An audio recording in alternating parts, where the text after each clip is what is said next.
live in Catchsaal Kreuzberg. Wow, heat wave in Europe. 40 degrees in parts of Germany. And it's still getting up. Hitzewelle in Europa, bis zu 40 Grad in Teilen von Deutschland. Und wir versprechen eines, heute Abend hier in Catchsaal Kreuzberg wird's noch heißer.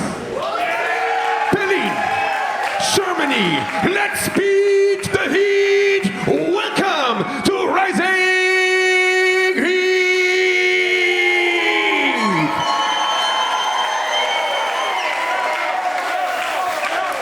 Das erste Match ist ein Tag-Team-Match und es ist ein Lumberjack-Match. Das bedeutet, um den Ring herum befinden sich 10 Lumberjacks, die eine Flucht der Teilnehmer aus dem Ring, aus dem Kampf quasi unmöglich machen. Und es geht um den German Wrestling Federation Tag Team Championship! Angesetzt auf einen Fall!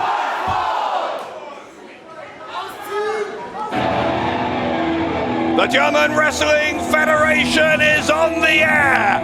And tonight in Festsau Kreuzberg, there is no doubt whatsoever that there is a rising heat as 4 championships are due to be decided, starting with this one, the Tag Team titles. Auf dem Weg zum Ring. In Begleitung ihrer Blutsbrüder und ihrer Lumberjacks mit einem Gesamtgewicht von 188 Kilogramm aus Deutschland, die amtierenden German Wrestling Federation Tag Team Champions, von den Blutsbrüdern The Bad Kings, Klinger und Tarkan.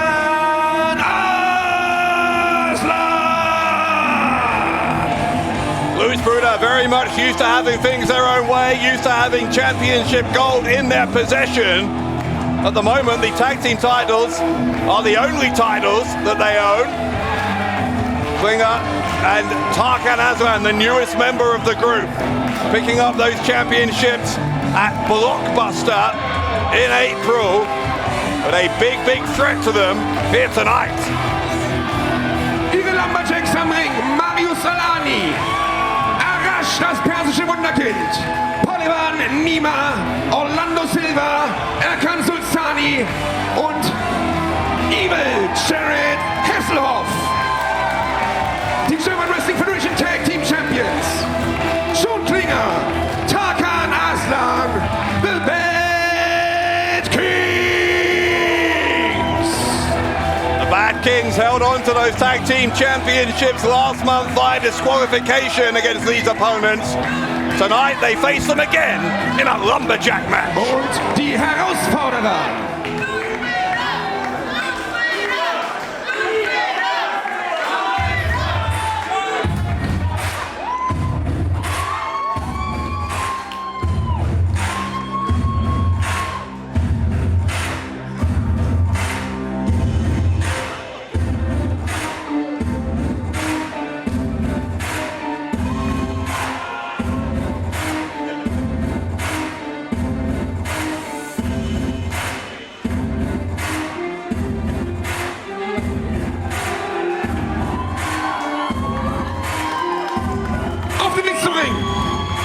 Mit einem Gewicht von 90 Kilogramm aus Istanbul in der Türkei, the Sultan of Wrestling, Champ Kaplan!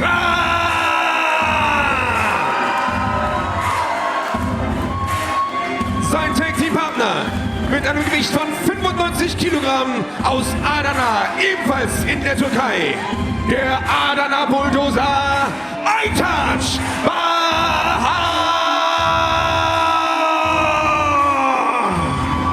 Kaplan and Bahar have brought their own Lumberjacks with them. Ihre Lumberjacks, Crowchester, Joshua Amaru, Bennett Brown und Mike Di Vecchio.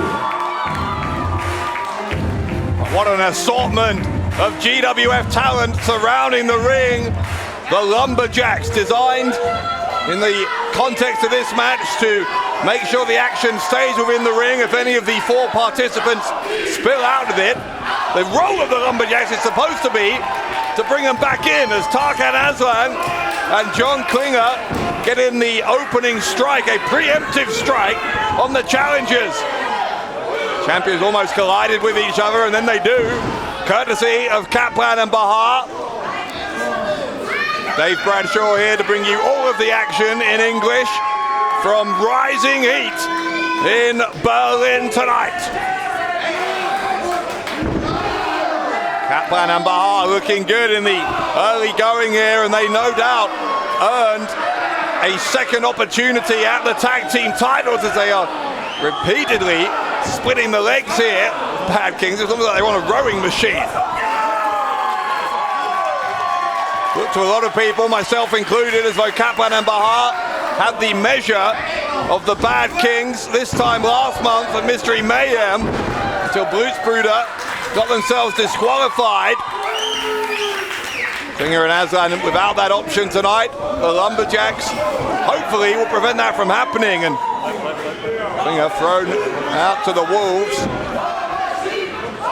Of course, in a Lumberjack match, the idea is that, as I said, the Lumberjacks throw you straight back in, but sometimes the Lumberjacks have ideas of their own, as Kaplan takes the fight here to Klinger. John Klinger, the longest reigning GWF World Champion in history, a title reign of 925 days that only ended last November. Kaplan showing that he is more than equal to the task of facing someone with a resume as impressive as Klinger's. That was a big back body drop a moment ago. Last month at Mystery Mayhem, Kaplan and Bahar were thrown together at random by virtue of those envelopes that granted them a title opportunity. Their partnership was so effective. They're teaming again here, and something of a group huddle between Blutsbrüder, or between the Bad Kings and the rest of Blutsbrüder and the other Lumberjacks that they brought out here with them. Again, that's not entirely within the spirit of what should be the rules of a Lumberjack match. It's not supposed to be collusion between the competitors in the contest and the Lumberjacks on the outside, but we all live in the real world. We all know exactly that Blutsbrüder and Tarkan Aslan, John Klinger in particular, will not have come out here without having pretty much secured all of their Lumberjacks can be trusted from their perspective. Right now it's Aytac Bahar in there against the Lion King, Tarkan Aslan, and a distraction there from one of the Lumberjacks. I didn't even see who that was, but Klinger got in a cheap shot afterwards. Kaplan trying to come to the aid of his partner, but the referee distracted. Bahar thrown to the outside, and now look, they're piling on. Orlando Silva and Erkan Sulcani leading the charge. Now look, the Lumberjacks that the challengers brought with them, trying to level things up. See Mike Vecchio out there, Joshua Amaru as well. Evil Jared. A real scrap between everyone at ringside.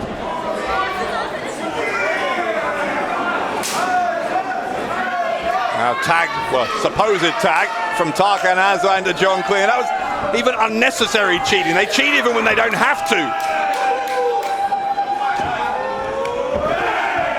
Klinger sent into Bahar by his own partner, Aslan launching him in, and still find it remarkable. I know I do, and I know a lot of other GWF fans do as well, but Aslan and Klinger have become such an effective unit. They were once vicious enemies. You see a standing drop kick there from Klinger, and Klinger spitting in the direction of the Sultan of Wrestling.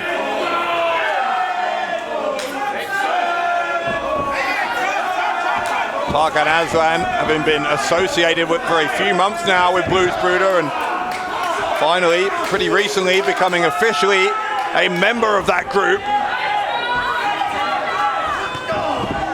It goes without saying that Aslan and Klinger have proven to be very effective because they are the tag team champions.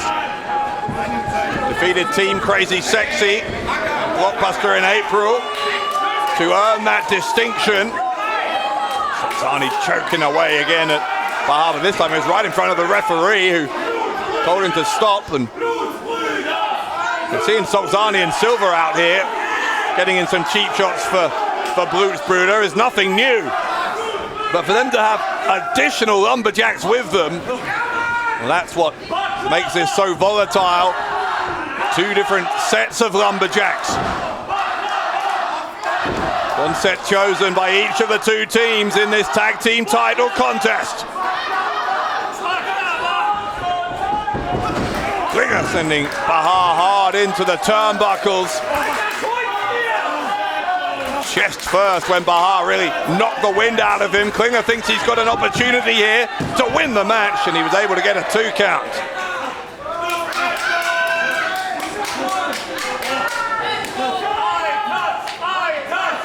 Klinger likes nothing more than to bully opponents. He loves being in total control, as he seems to be at the moment. There is a reason that he is known as the most dangerous man in European wrestling. But Bahar put the brakes on there and came back with a clothesline. Explosive power from the Adana bulldozer. Klinger trying to fight back, but twice there. Third time now, Bahar blocks and hits a right hand of his own. He's going to scoop up Klinger and slam him down.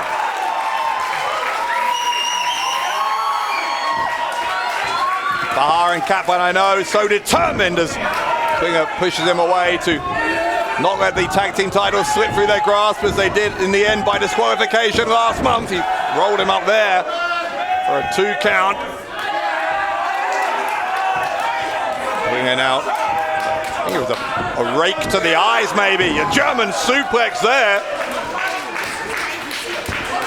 Klinger drapes himself on top of Bahar, who pops that right shoulder up with a second to spare.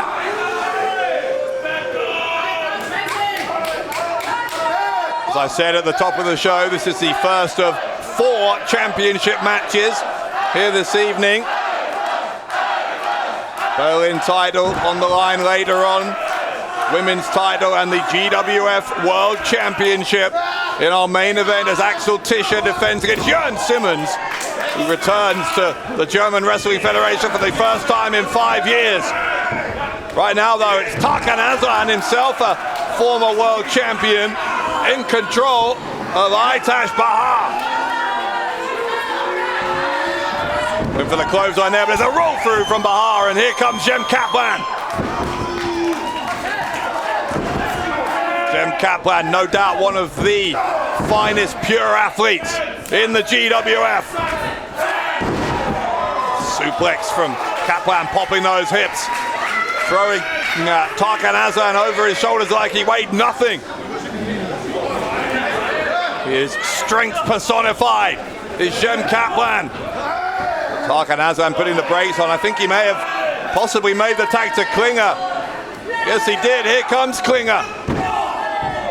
A blind tag. A clothesline, though, by the challengers, who are, despite that unwanted surprise, able to battle back. Hip toss on Aslan as he tried to come back for more.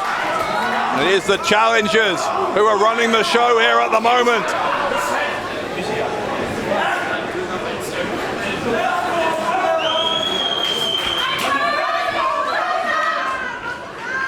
Kaplan and Klinger, the 2 legal men, and the ever-present threat of those 2 sets of Lumberjacks remain on the outside of the ring.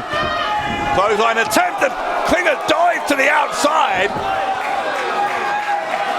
After Kaplan missed with the clothesline, Klinger launched himself on Bahar, and some Lumberjacks taking a hit there as well. His carnage, utter carnage at ringside. We're still in our first match of the night.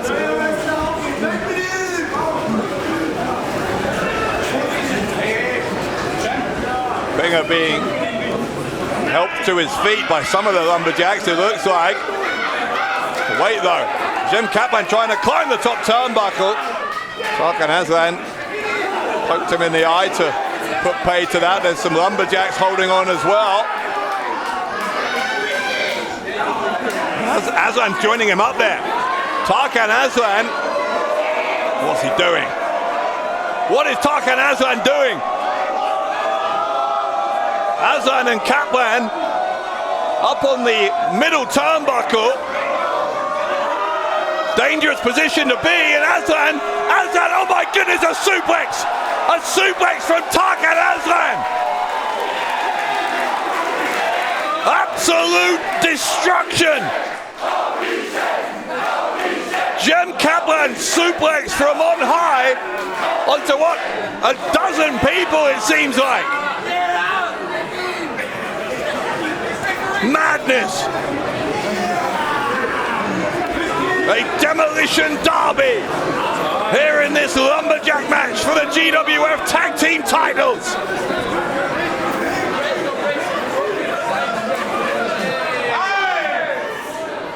Well, we knew that the addition of the Lumberjacks would make this match all the more unpredictable.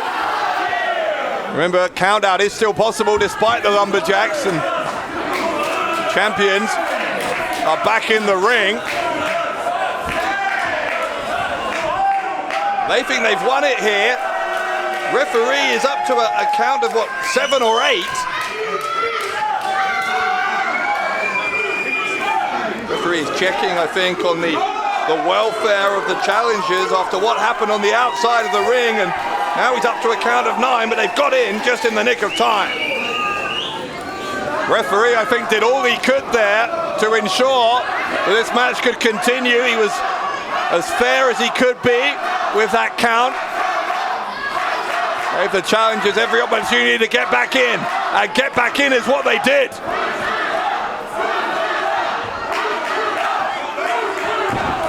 Bahar and Kaplan, Aslan and Klinger, blow for blow, strike for strike, center of the ring with the tag team championships up for grabs. Discus elbow from Kaplan. That took Klinger down, but a clothesline from Aslan took down Bahar. So we're left with Tarkan Aslan against Kaplan. Aslan gets sent into the corner, Kaplan follows in, but there's nobody home. Aslan got him up on the shoulders. Tarkan Aslan with a powerbomb. Wait though, Aytac Bahar. Missile dropkick off the second turnbuckle. Aslan didn't see him coming, and Bahar didn't see Klinger coming.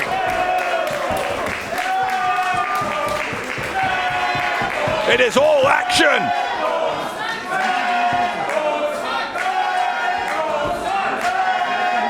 John Klinger with the dropkick on Aytac Bahar at the end of a thrilling exchange between all 4 men.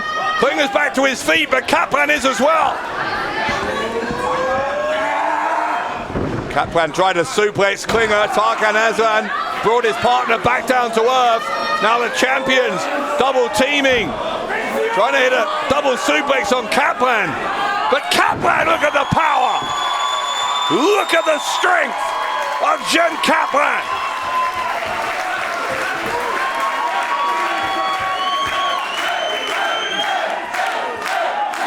The fans here in the heart of the German capital, loving what they are seeing from the Sultan of Wrestling and his partner Aytac Bahar.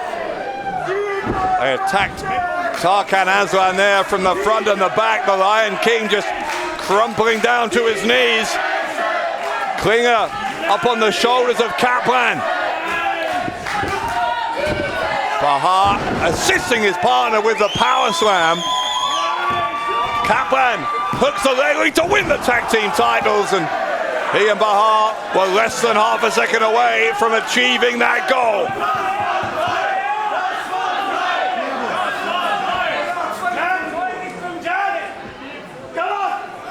Bahar and Kaplan exchanging instructions with each other. Remember, a still pretty new team, only really formed by accident last month at Mystery Mayhem. Kaplan's got Klinger up now in a fireman's carry position. Aytac headed up to the top. Oh, wait, Sulcani's getting in. Erkan Sulcani getting in with the distraction. Tarkan Aslan kicking away the leg of Jurn Kaplan. Bahar brought back into the ring, landed hard on the canvas, and an alpha cutter from Tarkan Aslan. And the descent into badness from Klinger. The Bad Kings looking to steal it. The hook of the leg from Klinger and a kick out from Aytac.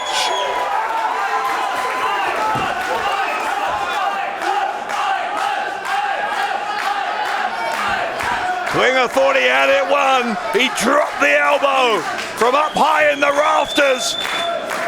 Aytac Bahar, though, the Adana bulldozer, still kicked out. Is it just a temporary reprieve? Klinger has Aytac up on his shoulders. Tarkan Aslan up on the top, and a doomsday device from the Bad Kings.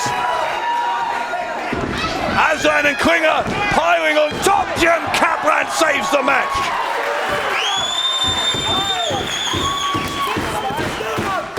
Jurn Kaplan in the nick of time may have just changed the course of history with regards to the tag team championships.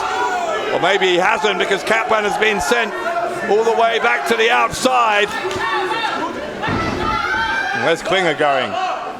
Remember, those Lumberjacks still out there as well. Klinger has left the ring clear for his partner. Aslan discussing something with the referee, and all the while, Aytac Bahar is getting back to his feet, but what's that? Klinger's thrown in a championship belt. Klinger's thrown in one of the tag team title belts. He's got the other one in his hand. The referee's arguing with him, and while the referee's distracted with that first title belt, Tarkan Aslan gonna try and get a cheap shot in, but Kaplan stole it. Kaplan got the shot with the title. Kaplan's gonna go for the pin here, and he got him. Oh my God, he got him. Kaplan got him.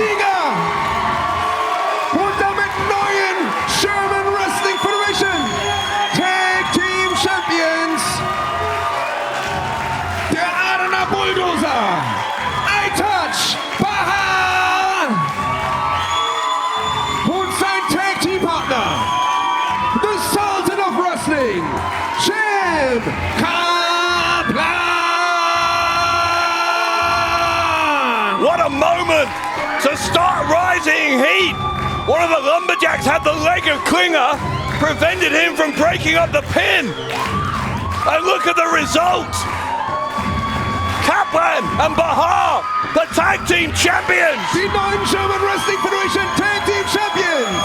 The Sultan of Wrestling, Jurn Kaplan. Und der Adana Bulldozer, Aytac Bahar.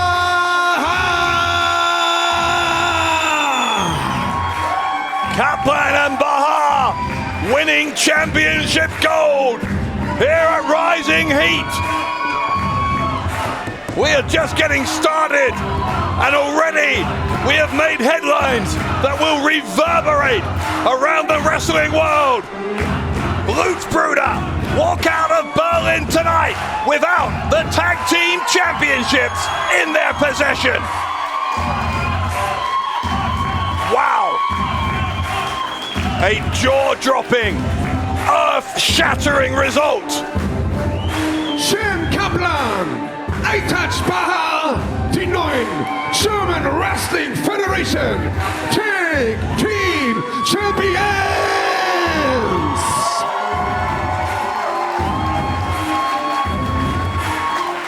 I don't think these two men will ever get tired of hearing that announcement.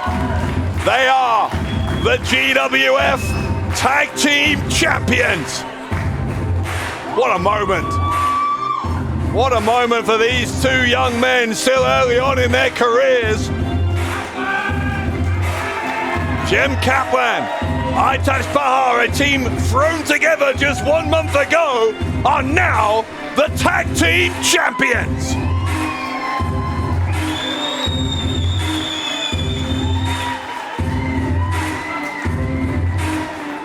Das nächste Match ist angesetzt auf einen Fall. Auf dem Weg zum Ring.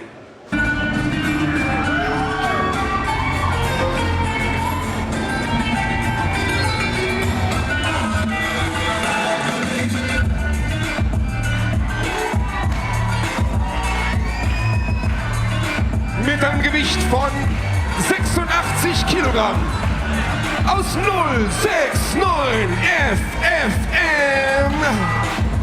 Ahura!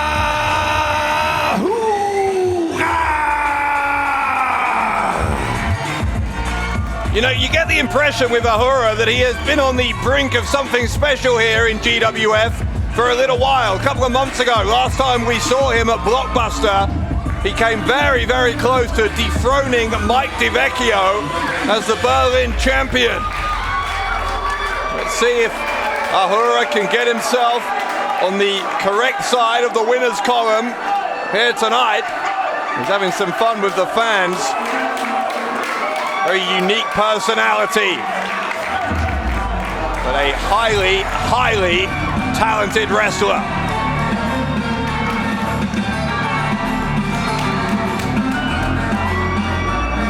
Aus 069 FFM Ahura!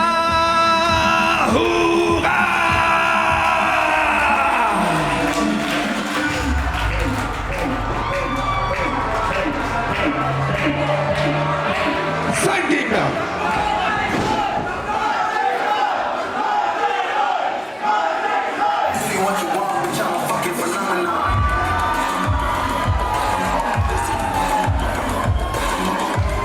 Mit einem Gewicht von 110 Kilogramm aus 030 Berlin, Sexy Ronaldo Shaqiri.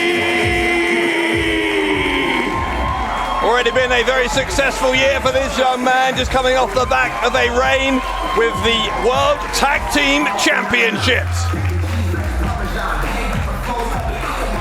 Aus 030 Berlin, Ronaldo Shaqiri. Shaqiri's partner in that tag team title reign, of course, was Crazy Mike Chair. And we saw just how emotional, how important it was to Shaqiri to become a tag team champion. In fact, it was that same night in April I was talking about where Ahura faced Vecchio. But Shaqiri and Crazy Mike Chair lost those tag team titles. So a pretty consequential night that was a couple of months ago for both of these gentlemen. Back to singles competition here for Shaqiri. It's against a man he knows very well, by the way.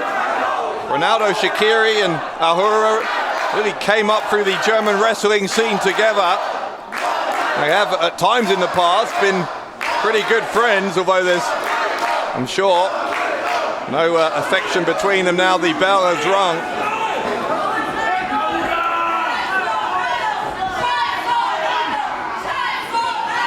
We know that Ronaldo Shaqiri is a very, very strong athlete. You can tell from the physique of Ahura that very fast, very agile, and he likes to wrestle barefoot as well, which is very much in keeping with his unorthodox approach. It's a highly effective approach. That's what he's got to deal with, though, that power of Shaqiri. Saw that a couple of times in quick succession there.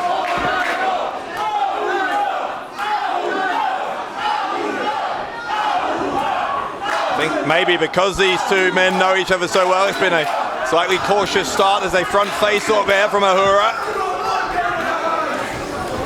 Able to brings Shaqiri down to his knees, and then see putting his body weight on top of the back of Shaqiri, but Shaqiri so strong.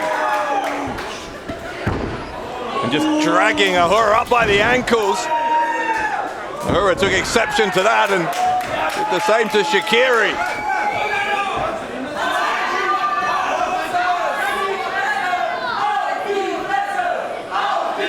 Temperature starting to rise between these two.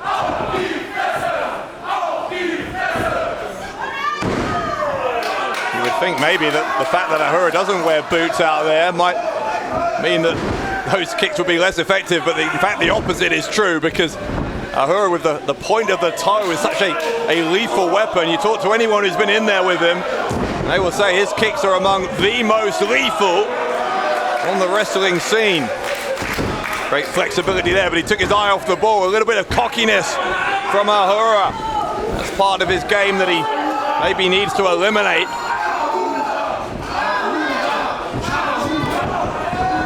Knee from Shaqiri. That knuckle lock. Controlling Ahura by the left arm, and there's that power of Shaqiri again. Hoisting him up from that single arm right above his head.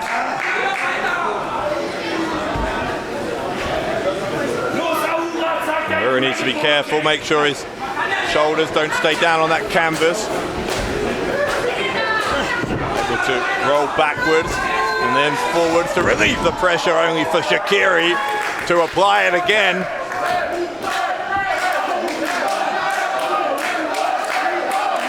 Twisting that wrist of his opponent is the now former GWF Tag Team Champion. Sure, somewhere back in the locker room, his partner and mentor, Crazy Mike Chair, will be watching. Ahura, a little bit too quick for Shaqiri there, back on his back. Again, Shaqiri relying on his power to get himself out of that situation. Ahura, I think, is doing the right thing here. He's been pretty relentless, not giving Shaqiri any time to recuperate. There's a leapfrog from Shaqiri, and then uses his feet to flip Ahura over his head and onto the canvas. Single leg drop kick there from Ahura, enough to back Shaqiri into the corner.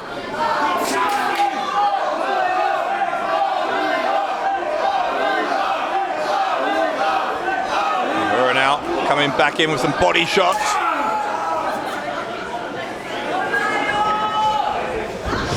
Shaqiri again though, very, very difficult to manhandle him as Ahura finds out he got big back body drop there.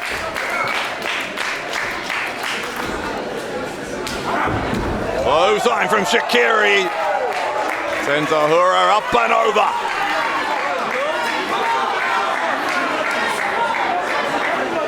Really fascinating clash of styles between these two men in this one. Made all the more interesting by them knowing each other so well. There's a little bit of a flash of temper there from Ahura. Ahura was arguing with someone in the front row, and as a result of that, he wasn't paying sufficient attention to where Shaqiri was.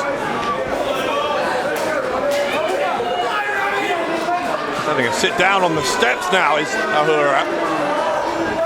Never quite know what this man's going to do next.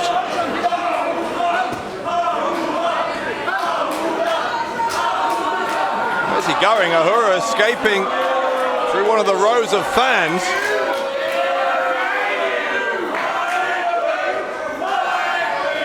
Seems determined to frustrate Shaqiri. He's rolled back into the ring.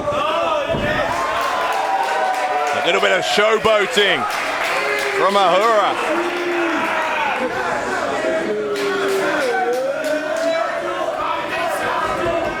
Shaqiri had a smile on his face there. I'm not sure if it was a genuine one or not, but he got hit with that middle rope. You saw Ahura kicking it as he came back in.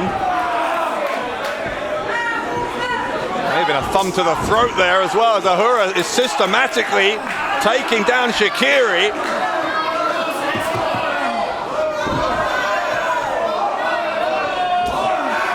The pinpoint accuracy of a sniper does Ahura, carefully targeting the exact spot he wants each of those kicks to land.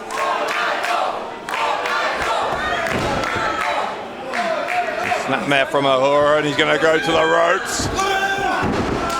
More unorthodox offense, almost walking up the back of Shaqiri there with those kicks. And a drop kick to the ribs.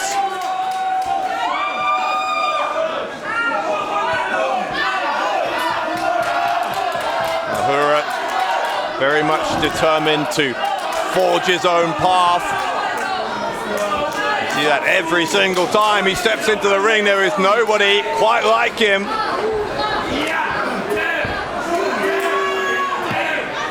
Once more, trying to get that body weight on top of Shaqiri to wear him down. I think Ahura knows if he can cut off that oxygen supply, then a lot of that power in those muscles of Shaqiri will be neutralized. And that time he couldn't power out. The strategy seems to be working for Ahura. With Shaqiri having collapsed down to the canvas, he could be in trouble. Ahura might put him to sleep, I was about to say, but Shaqiri found a second wind. Ahura still got the hold locked though. Once more, quickly gets his body weight back on top of the back. Shaqiri trying to power out again. This time he might have more luck as he backs into the corner. Ahura tried to come at him. Pop-up powerbomb attempt is countered, but the counter is countered by Shaqiri into a pinning situation. Great power from Shaqiri. And a buckle bomb by Ronaldo Shaqiri, who follows up by going to the ropes, but runs right into the unbooted foot of Ahura. There's a Samoan drop from Shaqiri. Back and forth between these two. The pin and the kick out.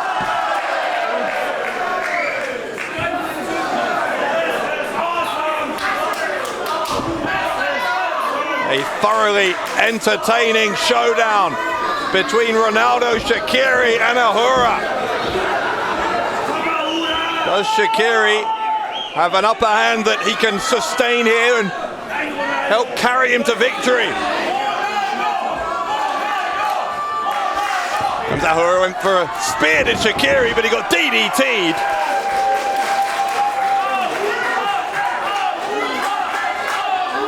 Ahura caught him good there, dropped him right on the top of his head. You can tell Shaqiri's hurt. He's chosen to roll to the outside, trying to buy himself some time. Ahura knows that's what he's doing as well, though, and not prepared to give him that time. You can see Ahura's in a couple of strikes now to the top of the head, exactly where that DDT landed. Ahura's got a chair. One of our stewards saying that's not legal, and the steward paid the price. Goodness me. What's Ahura doing? Ahura has snapped here. Ahura's got one of the stewards, throws him out the other side of the ring. That, I'm afraid, is going to cost Ahura some money. Volatile competitor is Ahura. Here comes Ahura, launches over the balcony onto Shaqiri. He is a paradox. Here's Ahura. On one hand, you cannot condone what you just saw him do to a couple of our stewards. On the other hand, you just cannot take your eyes off him when he does moves like that. That dive over the balcony.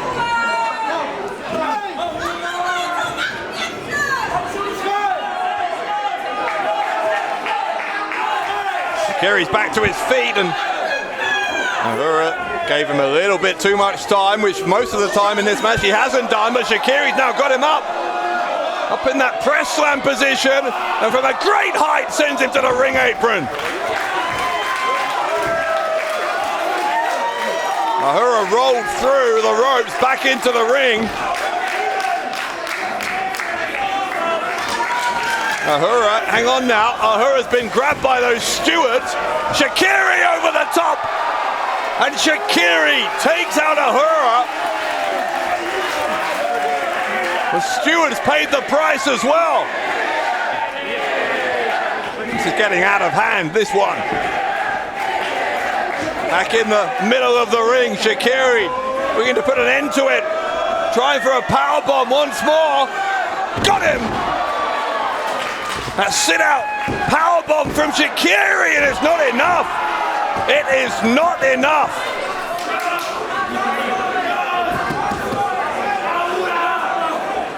Shaqiri in disbelief that didn't get the job done.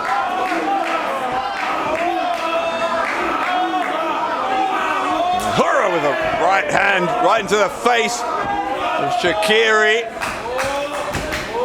Plants him on the back of his head. Ahura caught him flush, and Ahura has beaten Shaqiri. Und hier ist der Sieger aus 069 FFM. Ahura! That was wild.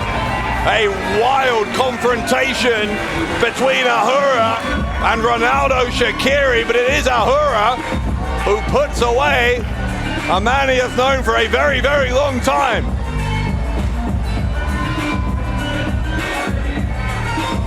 Two men who know each other inside out, but two men with very, very different styles. It is that unique approach of Ahura ultimately that gets the win. Der Sieger aus 069 FFM.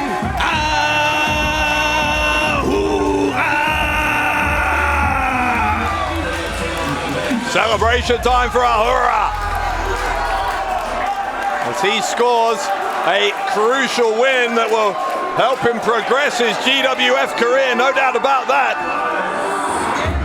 His aim ultimately, I'm sure, will be championship gold. Speaking of which, coming up next, our second of 4 championship matches tonight. We've already seen the tag team titles change hands. It is the Berlin title on the line when we return with more from Rising Heat.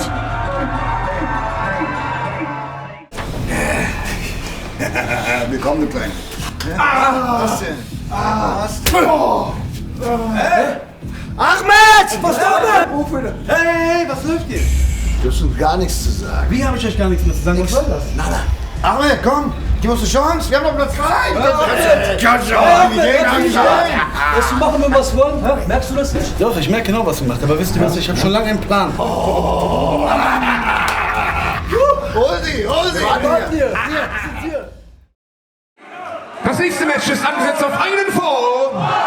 Und es geht um den German Wrestling Federation Berlin Championship. Auf dem Weg zum Ring.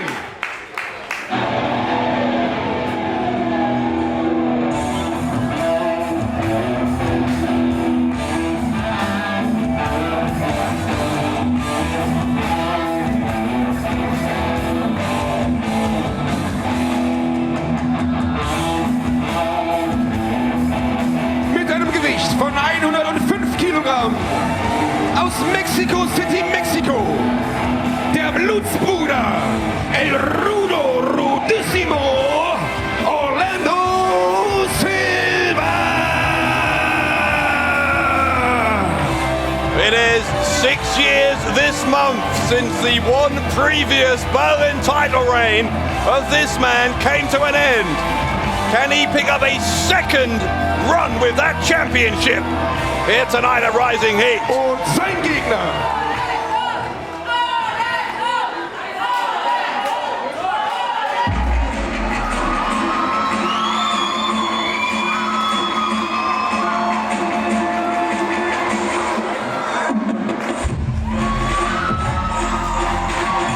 Mit einem Gewicht von 108 Kilogramm. Aus Moos in Belgien. The Belgian War Machine. La Machine de Guerre Belge. Der amtierende German Wrestling Federation Berlin Champion Mike Vecchio. The thing about machines is that the best ones are as efficient as possible. They cut out anything they don't need And that's what Mike Vecchio has done since he was the Berlin champion. Briefly was led and mentored by Ali Aslan, but then decided he'd be better off on his own. And pretty ruthlessly parted ways with the man who will claim that he helped him become a champion in the first place. But Vecchio is back out on his own now. We will see as his championship reign continues here, whether that decision will pay off. He has a tough challenge here to maintain that title run against Orlando Silva.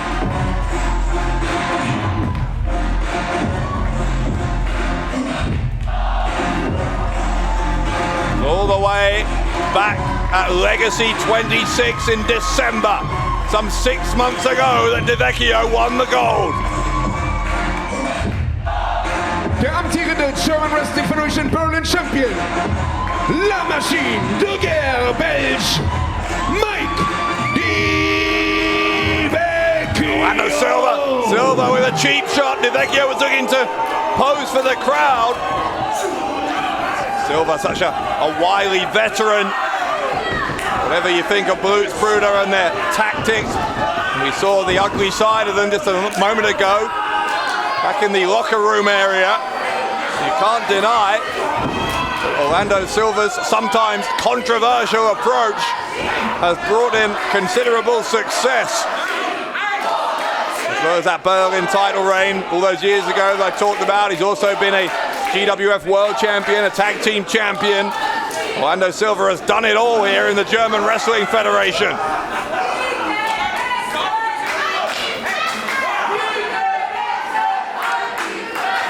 Silva capitalizing on having given himself that upper hand when Vecchio's back was turned at the start of this one.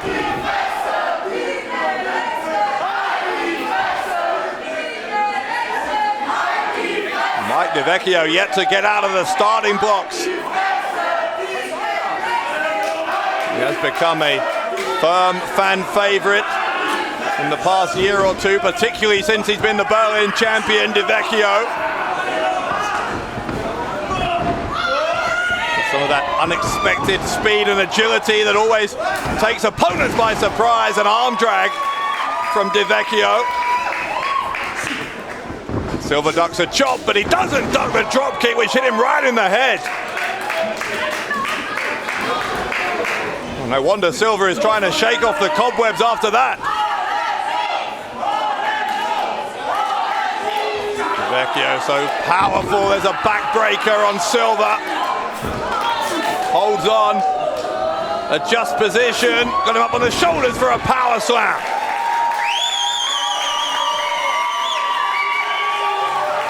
It is such an apt nickname, the Belgian War Machine. It has been a victory machine so far this year as well. Not quite enough to get the victory yet against Orlando Silva, but Mike Vecchio, since he's been the champion in the past 6 months, has defended it against the likes of Fast Time Mudo, Crowchester, Ahura, who we saw a few minutes ago, and Marius Al-Ani, who we're going to see later on tonight. Mike Vecchio has found a way to survive all of those challenges. All of them very different styles of competitor, and Orlando Silva presents another new type of challenge for Vecchio. Clothesline attempt by Silva. The big Belgian didn't go down. Instead, he's hitting those right hands right into the ear of Orlando Silva. Silva got the boots up though. He's up on the middle turnbuckle. Orlando Silva with a back elbow in midair.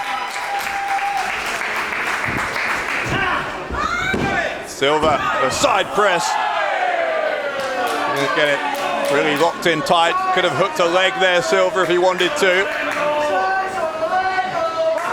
Maybe just testing the waters and seeing just how decisive, how definitive a kick out Vecchio could do at this point, because if you've been in the game as long as Orlando Silva, you know that one of the weaknesses on the Achilles heels potentially with men of the size of Vecchio is the stamina and conditioning, although we've seen no sign of that from Vecchio in his matches so far. A finely tuned athlete. Still, you can't blame Silva for trying to find a weakness.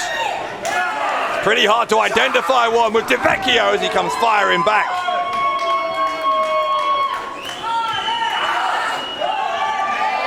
Silva raking at the eyes there. Now head into the ropes. Vecchio followed him and took the leg. Dragged Silva to the outside, and Vecchio between the top and middle ropes. Daredevil stuff from the Berlin champion.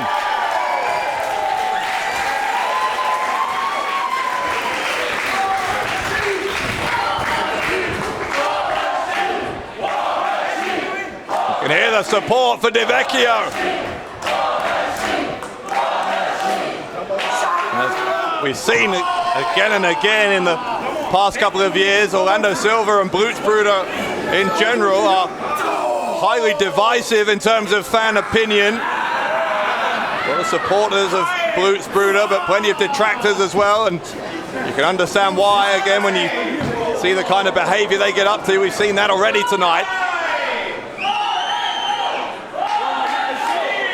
A lot of pressure on the shoulders of Orlando Silva here, having seen his allies, his fellow Blutsbrüders, John Bad Bones Klinger and Tarkan Aslan, losing those tag team titles earlier.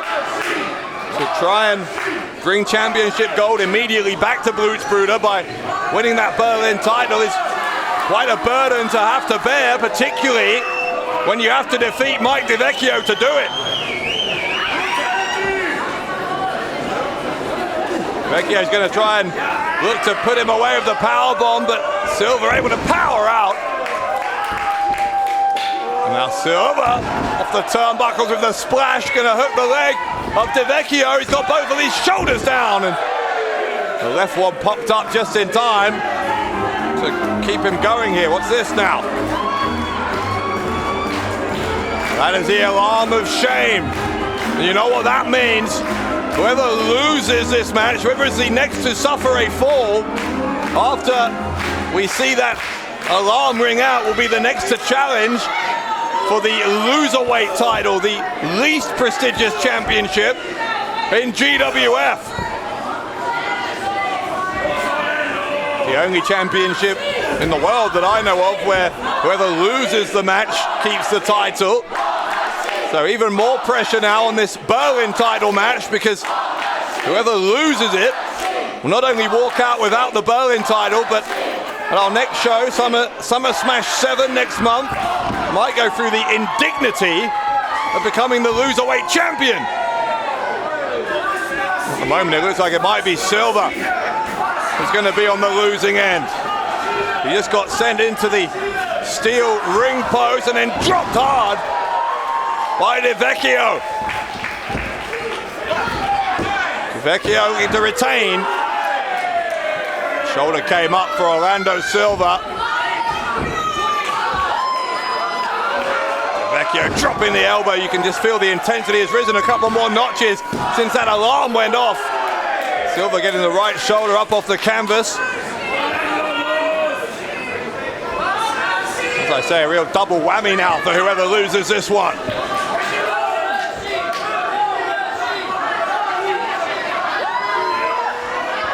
Vecchio looking for a gut wrench. If he's trying for a suplex or a powerbomb, either way wouldn't be good news for Orlando Silva, but Silva tried to counter with a gut wrench of his own. In mid-air though, Vecchio was able to change his fortunes, and then a spinning powerbomb. Now he has got the gut wrench on Orlando Silva, plants him with the kneeling powerbomb, pins those shoulders to the canvas, and Vecchio retains the Berlin Championship. Und damit weiterhin German Wrestling Federation Berlin Champion. Aus Mons in Belgien, La Machine de Guerre belge,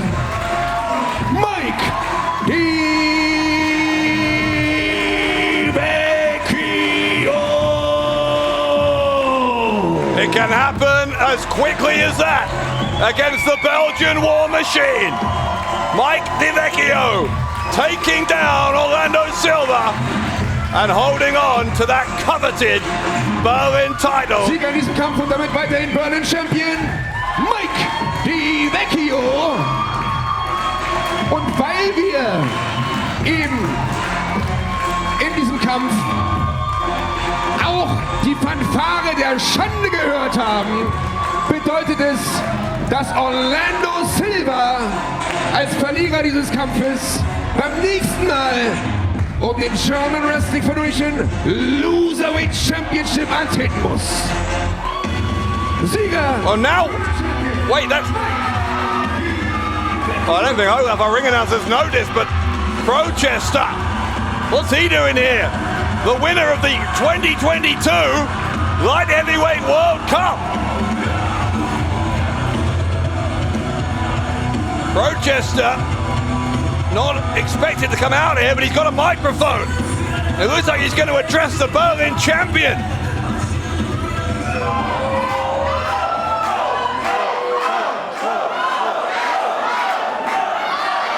Mike D. Ich weiß, du hast mich schon einmal fair um diesen Titel besiegt, aber bei Light Heavyweight habe ich gewonnen und wollte diesen Titel noch einmal haben. Ich weiß, ich war krank und konnte nicht antreten.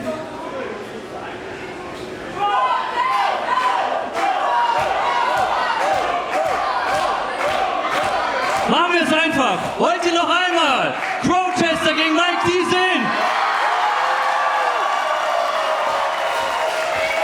Dann würde ich sagen, bei der nächsten Show Crowchester gegen Mike D, GWF World Title.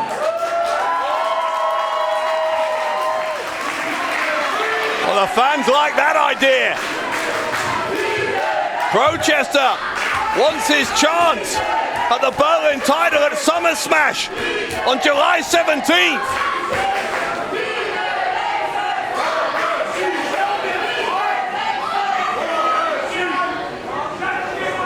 And Vecchio Also accepts. das Match steht schon mal. Crowchester gegen Mike Vecchio. Bis dahin allerdings amtierender Berlin Champion aus Mons in Belgien. The Belgian War Machine, Mike Vecchio.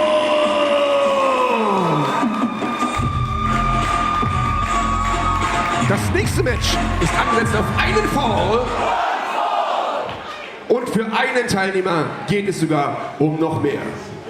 Denn Ahmed Scher, der Präsident der German Wrestling Federation, hat gesagt, Pascal Spalter muss 3 Matches hintereinander gegen namhafte Gegner gewinnen. 2 hat er schon. Gegen Fast Time Mudo und gegen den Austrian Wolverine Chris Cole. Heute das 3. Match.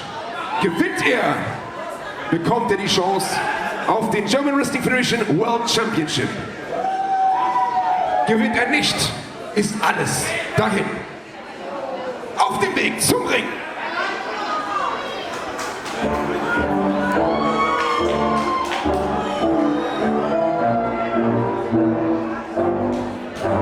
Yeah, I just wanna be the greatest. Everybody knows my name, shit. I'ma have this whole fucking game list fitting with the same wit. And I'm gonna be famous. Mit einem Gewicht von 90 Kilogramm aus Erfurt in Deutschland, Mr. No Bullshit, Marius Al-Ani.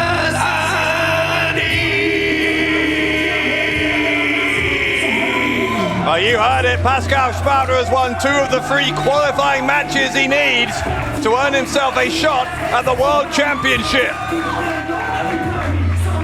Sein Gegner. The third, though, is against this man, Marius Al-Ani. Sein Gegner.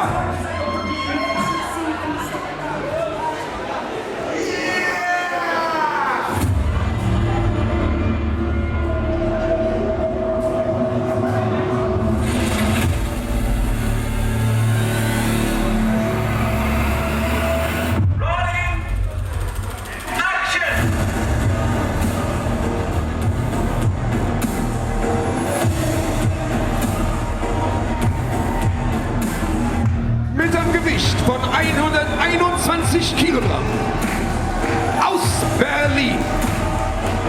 Pascal Spalter! In many ways, 3 is the magic number for the German heavyweight Pascal Spalter, already a 3-time GWF World Champion, and now needing to win his 3rd of 3 qualifying matches to get a shot at a 4th title reign. Already has a win over the martial arts expert Fast-Time Mudo, a blockbuster in April, against the Austrian Wolverine, Chris Cohen, at Mystery Mayhem in May. Can he do the 3rd part of that 3-part challenge?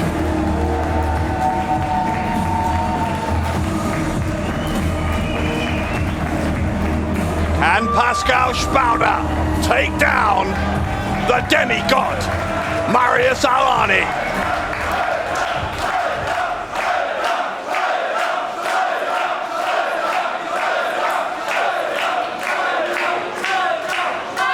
Pascal Spalter, another one of those competitors who really splits opinion. He has no doubt changed his approach this year as Spalter in pursuit of that 4th world title reign. None of the fun and games, none of the back and forth verbal banter with the audience. Much more serious Pascal Spalter we have seen in 2022. He's going to need every bit of that focus here against Al-Ani.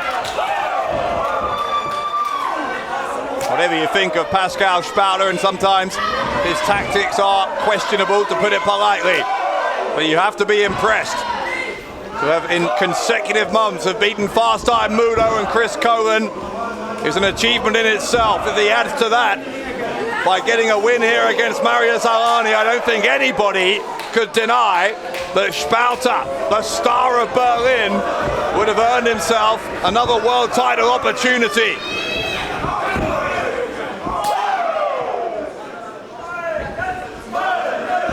Marius Al-Ani not particularly used to being the smaller of the 2 men in a singles match, but sheer size of Pascal Spalter on display here. Al-Ani, such a great athlete. You can see that the definition in his physique works extremely hard. Does Al-Ani to be the absolute best?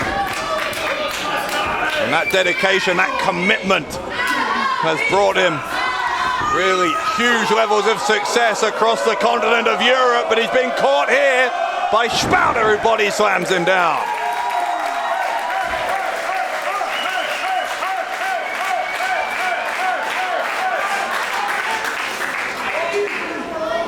Spalter knows that there is a lot on the line here for him tonight as he charges in. That's a mistake because Al-Ani moved out of the way. Drop kick from Al-Ani. Al-Ani, incredibly intense competitor.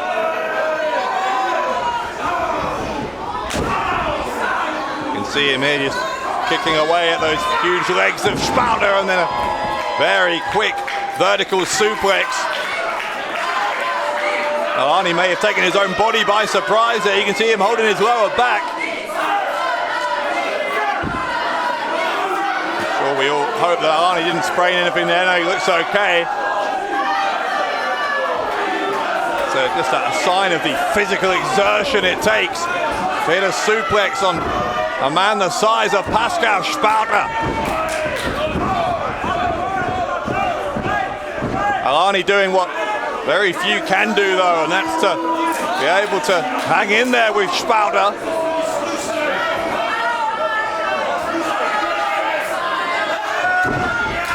We saw Al-Ani in there against another powerhouse last month. Mystery Mayhem, the Mystery Mayhem envelope that Al-Ani had earned himself turned out to be a shot for the Berlin title against Mike Vecchio. Highly competitive Berlin title match that was. As we know though, Vecchio walked out of that one still the champion, and Al-Ani therefore with even more of a point to prove, and he's looking to prove it right now against Pascal Spalter, who sends him to the ropes. Al-Ani ducks the clothesline. Couldn't clothesline Spalter down, but no such difficulty for the German heavyweight.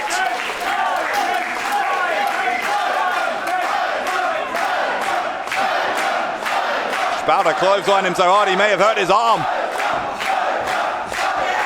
Spalter with a run-up. Tried for the avalanche in the corner, he couldn't get it again. That's the second time he's missed that, but Al-Ani didn't miss with the kick to the side of the head, rattling the skull there of Pascal Spalter and following up with those mounted punches. Referee just warning Al-Ani about the closed fist. He stayed just about on the correct side of the rules there. I think it seems to be the referee's decision.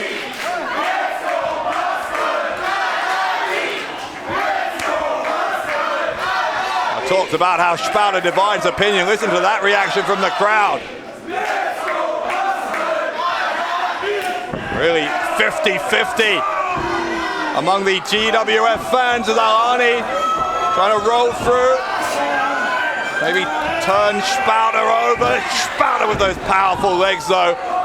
Kicks him away. Al-Ani likes to use an ankle lock as a submission hold. That may have been what he was trying to turn Spalter over into there, but Spalter with a chop, sending Al-Ani down.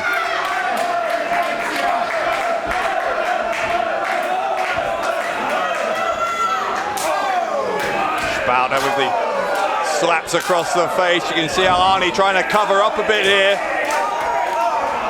Had to go low with the kick, hit him in the knee. And Spalter with the cross body. Imagine what that feels like. All of that body weight, at that speed, at that velocity, flying through the air and crushing your ribs down against the canvas. Al-Ani clotheslines him in the corner, second time, third time now on Al-Ani.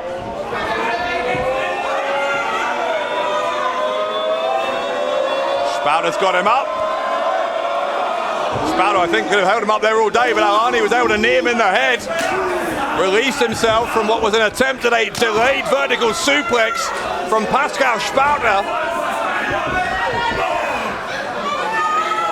Spalter caught in that corner. Suplex to bring him out across the ring, and again, not many people can do that to Pascal Spalter. Al-Ani can, and Al-Ani was within half a second of defeating him.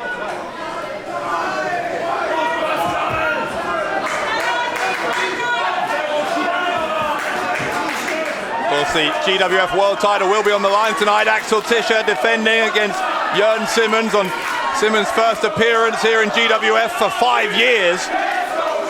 You've got to think both Tischer and Simmons, though, will be watching this match on a monitor, knowing that if Spalter is to win this, then whoever wins that main event will have to face Spalter down the line, but might not matter because Al-Ani's got the ankle lock, or he did briefly.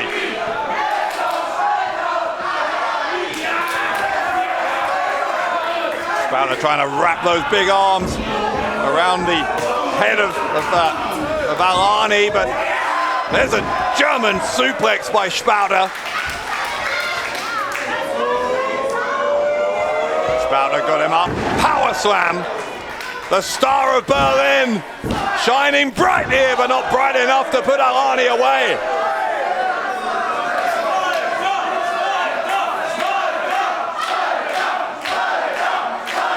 Pascal Spalter can't quite believe that the power slam didn't put Al-Ani down for the 3 count, but that is the situation. Spalter's going to have to regroup.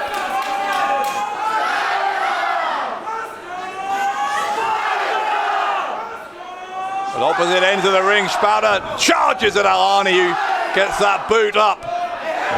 Spalter comes back for more.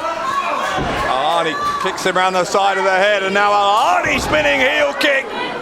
Spalter on jelly legs, but hasn't gone down. Look at the power of Al-Ani. Al-Ani trying to lift him, maybe for the diamond driver.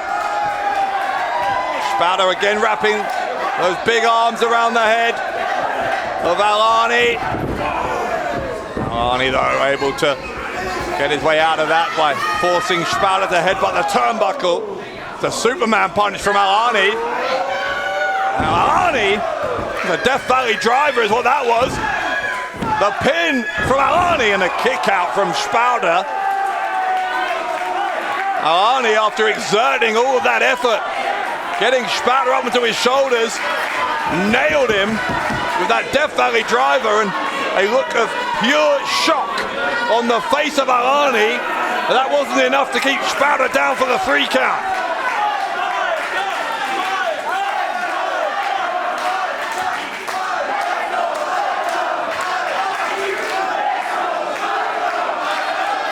Spalter and Al-Ani one-on-one here. Pascal Spalter in need of this victory to earn himself a world title opportunity. Al-Ani trying to climb the ropes. I think he stumbled just slightly, and that extra half second may have been exactly what Spalter needed. Spalter's going to try and lift him in that deadlift position, and he does so. What a superplex, particularly from that angle for Spalter, who avalanches Al-Ani in the corner. He caught him this time. That's a wrap, and he got him. Is that a wrap for Al-Ani? Spalter's not going for the pin. You know what he is going for.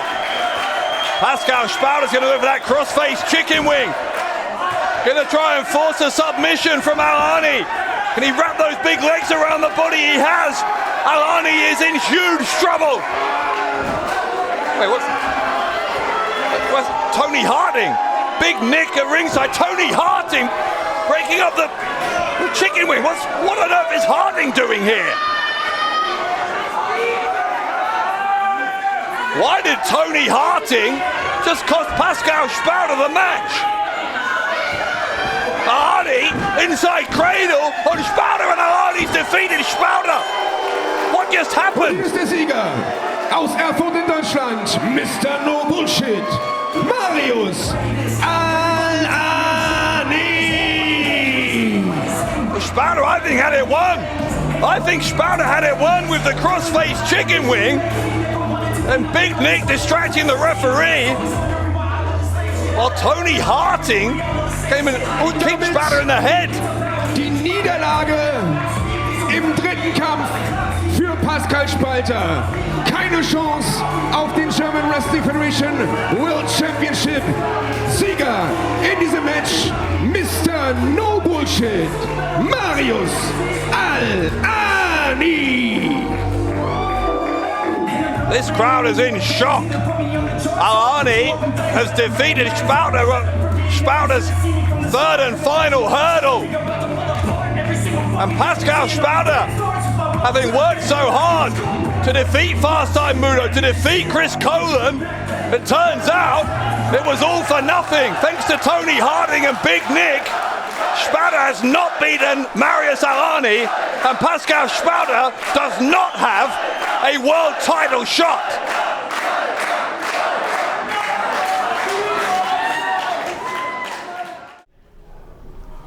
Digga, willst du mich verarschen? Nimmst du mich eigentlich noch ernst oder so? Aytac, nicht heute, okay? Nicht heute. Nicht heute, wie redest du mit mir? Ich bin immer gut zu dir, ich bin immer geduldig und du dankst es mir oder was? Ich habe heute keine Zeit dafür. Ah, heute hast du keine Zeit oder was? Was war die letzten Male, wo du immer wegrennst? Wie lange wartest du? Ich hab dir gesagt, dahinter steckt mehr. Hör mir doch einfach Ich hab's dir schon letztes Mal gesagt, du hast in den gleichen Tag noch Zeit. Du bist die ganze Zeit in deinem Kopf, du nennst dich einfach... In meinem Kopf? Das nächste Match ist angesetzt auf einen Fall. Auf dem Weg zum Ring.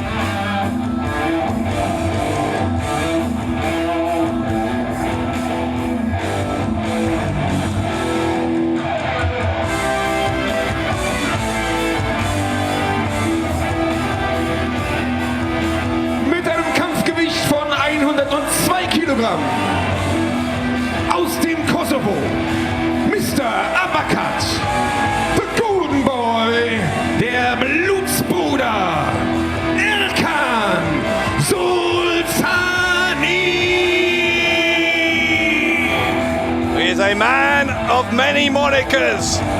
The Golden Boy, Mr. Uppercut, the Blutsbrüder.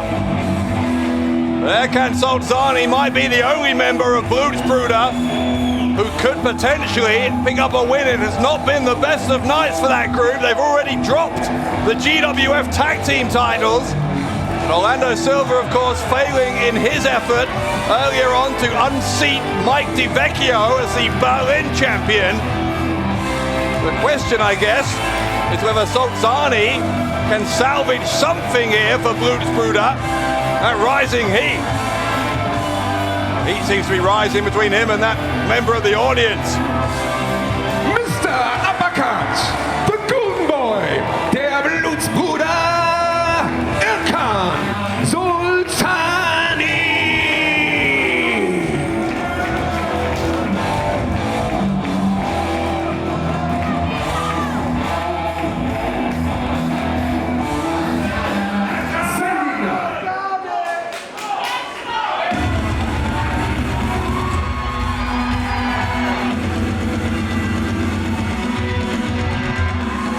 Making his way to the ring, this is Crowchester!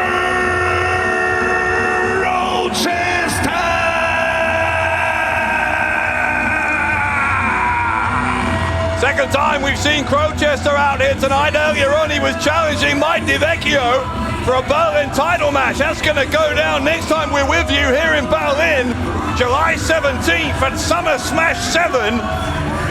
Before that, Crowchester needs to not get ahead of himself. He needs 100% of his focus on Erkan Sulcani here tonight at Rising Heat.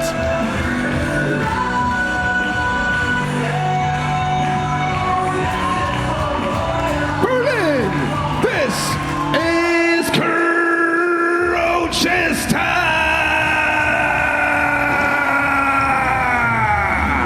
Crowchester, the winner of the Light Heavyweight World Cup earlier this year, defeating the likes of Anarko Montagna, Aytac Bahar, Maverick, Michael Oku of the UK was in that tournament as well. Crowchester was in matches with all of them, finished above all of them to claim that prestigious Light Heavyweight World Cup. And now headed for a showdown with Mike Vecchio next month at Summer Smash. But what kind of condition will Crowchester be in for that match by the time Erkan Sulcani is through with him here? I guarantee you Sulcani will not be in a good mood given everything I just talked about in terms of what has happened to his Blutsbrüder brethren earlier on tonight.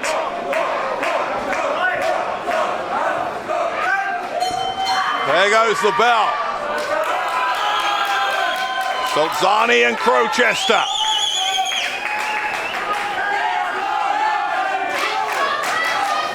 And if Crowchester is a light heavyweight, the same certainly cannot be said of Sulcani, who stands at over 2 meters tall.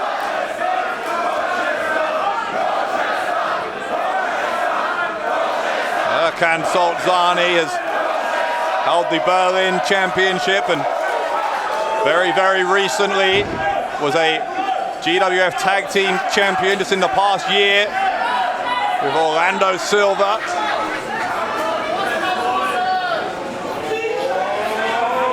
The size difference between Sulcani and Crowchester. Crowchester wasn't interested in the Blutsbrüder gun gesture, but Sulcani quickly making Crowchester understand why he's known as Mr. Uppercut. But Crowchester, to be fair, needs some uppercuts of his own. A big elbow smash, slap across the face from Sulcani. These two just knocking lumps out of each other early on.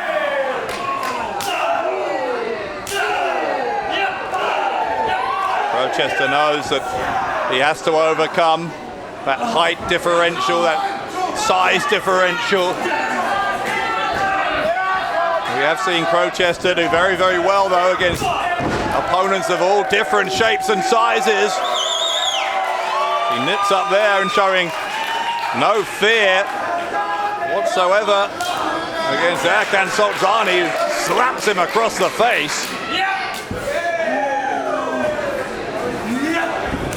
Sulcani, of course, was a big part of Mystery Mayhem last month. There's a leapfrog from Crowchester. Sulcani, though, was able to put the brakes on, trying for a hip toss. Crowchester grabbing the leg of Sulcani. Now, shoulder roll from the light heavyweight World Cup winner and a headlock takedown. Both back up to their feet, but it's Crowchester who grabs the leg of Sulcani. Gonna clothesline him down, and Sulcani's looking for a super kick. Finally, Sulcani taken down by Crowchester.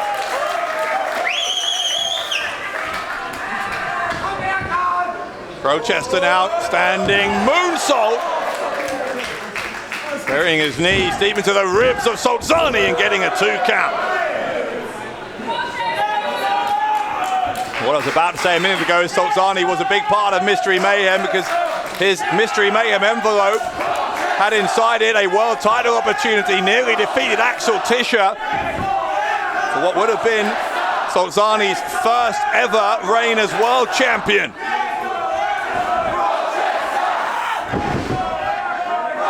Sulcani, though, with a very different proposition in front of him here tonight against Crowchester.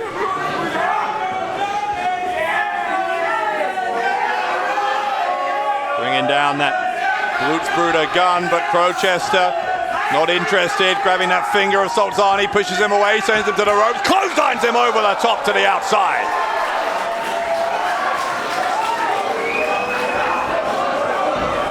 Now Crowchester leaping over the top. Sulcani sidestepped him. Crowchester kind of landed on his feet. I don't think he's hurt. Sulcani with a look of shock on his face as he realizes that Crowchester was ready and waiting for him there.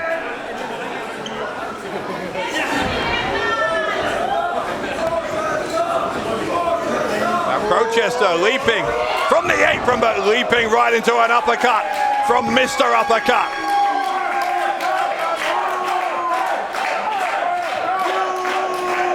Sulcani might have knocked out Crowchester, and I think that was maybe a slightly optimistic cover from Sulcani, thinking he could keep Crowchester down with a single foot on the chest. Sulcani, like all the Blutsbrüder, does have a sizable ego, which sometimes comes to the fore. I'm not always sure it's to his benefit when it does, but that knee dropped across the throat of Crowchester there was certainly to Sulcani's benefit. It earned him a 2 count.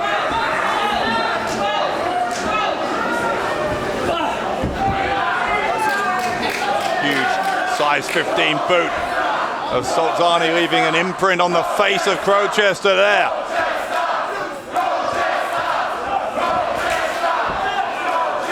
Every time that Sulcani lands one of those strikes or lands one of those uppercuts, whatever it is, all the more damage that he does to Crowchester.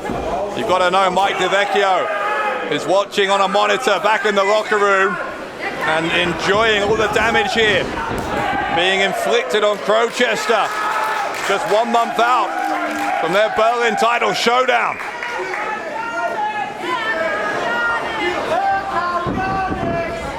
Zani tried to think in a shoulder thrust. Crowchester escaped over the top, flipped onto his feet, goes to the other corner, but Sulcani followed him in with an uppercut. Here comes Crowchester with an uppercut of his own.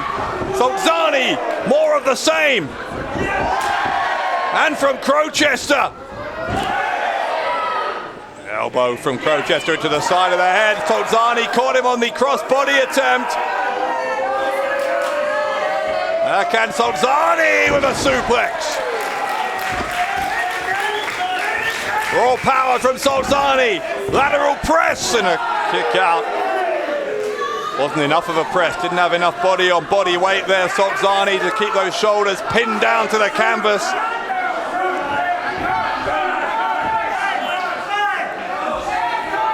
Sulcani may have been choking the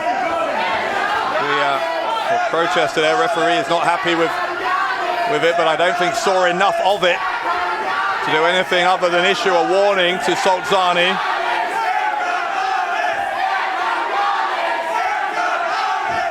Another uppercut.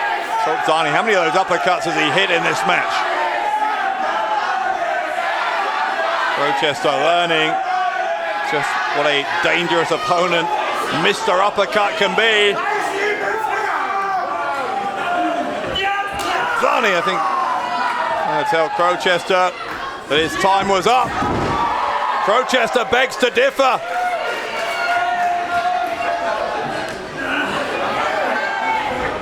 Crowchester was trying to get him up on the shoulders. Just purely in leverage terms, that is a big ask. Given that height difference, he's taken off balance and shoved to the outside.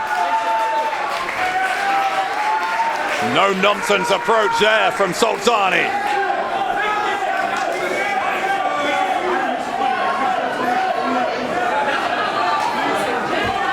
Sulcani now following Crowchester to the outside.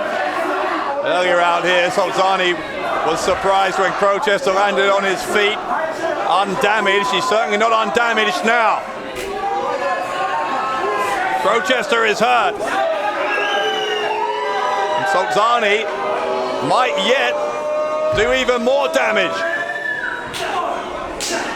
Sulcani's looking to suplex him on that hard stage. Crowchester looking to do the same. Sulcani can't get him. He almost got him. Didn't get him quite over the top. These two men absolutely determined, both of them, to do damage to each other. Here it comes. Can he get him this time? Yes, he can. Finally, Sulcani's persistence pays off.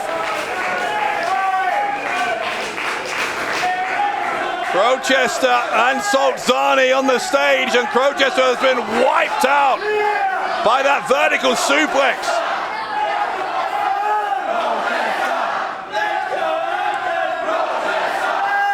Sulcani's going to head back towards the ring. Referee's up to a count of 7. I don't know if Crowchester has recovered enough to make it back in. He knows he hasn't got long. Referee up to 9, and Crowchester only just got in.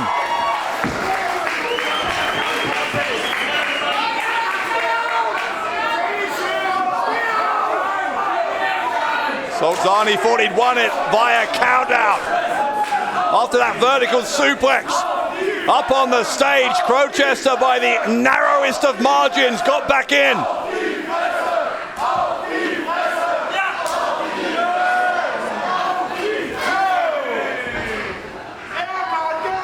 Sulcani going back to what he knows best with the uppercut. He's got Crowchester now in the corner. Perches him on that top turnbuckle.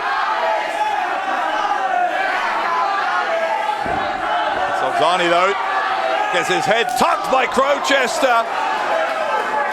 And that head was then vulnerable to the kick. Crowchester has him up. And Crowchester brings him down. And the knee right into the back of the head, that soft part of the skull. An acai moonsault from Crowchester. I think he landed on that right knee of Sulcani. Can he do it? No. Sulcani, despite being in agony, off of that moonsault, gritted his teeth and kicked out.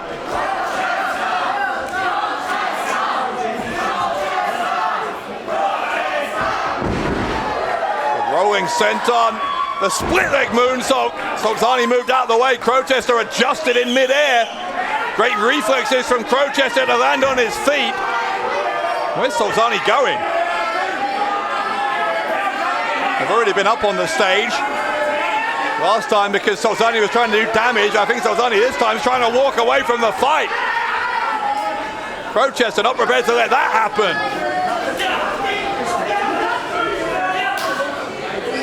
Once again, not for the first time in this match, they're brewing on the stage, but Sulcani falling down the stairs.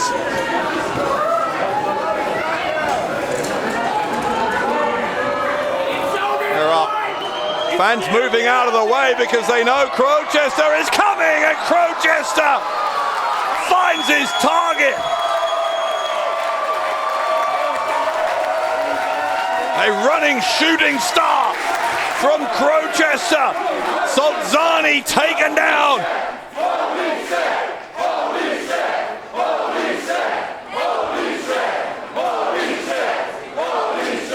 Crowchester with a smile creeping onto his face. He knows he just took a big risk, and he knows that risk paid off. Has it bought him a ticket to victory here at Rising Heat? He is rising to the top turnbuckle, is Crowchester. Oh, Crowchester, a forward flip into a super kick. Sulcani's going to hook both the legs, and a kick out by Crowchester. Sulcani believed his opponent had just made a fatal error. An error it might have been, but fatal it was not. Crowchester hangs on in there, and the match continues.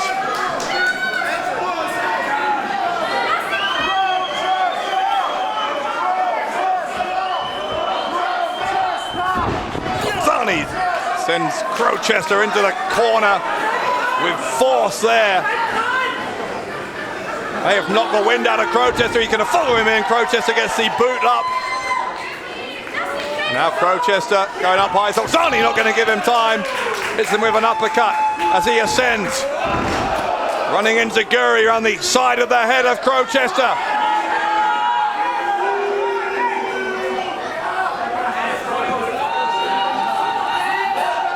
Sulcani up the top. What's he looking to do here? Don't tell me he's going to superplex Crowchester. A man the height of Sulcani suplexing you. You'll be 4 meters, 5 meters in the air. For goodness sake, the superplex on Crowchester.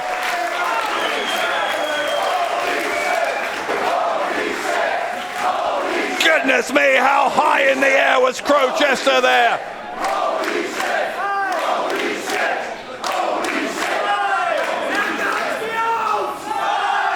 Referee is counting them both down.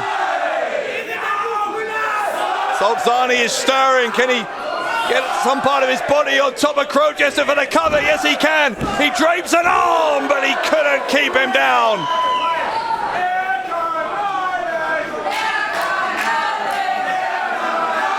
What a tussle this has been. Crowchester and Sulcani at Rising Heat. Absolutely battering each other. And the temperature continues to rise in this one. Sulcani with a choke bomb. That's got to do it. That's got to do it. It doesn't. Sulcani pump handle. Erkan Sulcani with a pump handle slam. This time, no, not this time.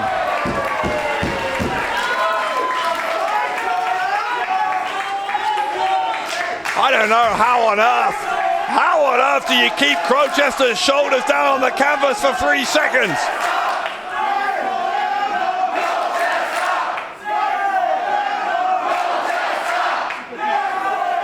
Fans here in Festsaal Kreuzberg are enjoying absolutely every single second of this.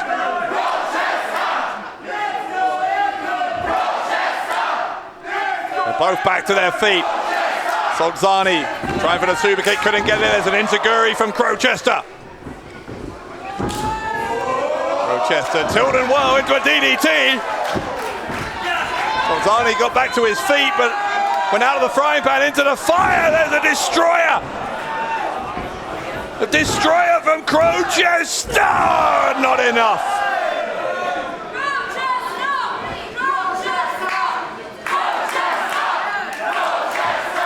Both men have given it absolutely everything. Flat on their backs. Still knowing though, they have to find some more.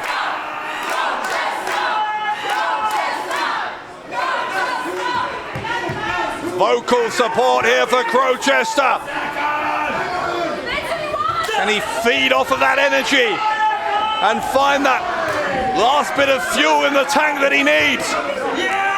They both try to close line each other. A stalemate. And another one.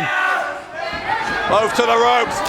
Both trying for the clothesline again. There's a kick to the head from Crowchester and a second one. A super kick from Sulcani. They're both down.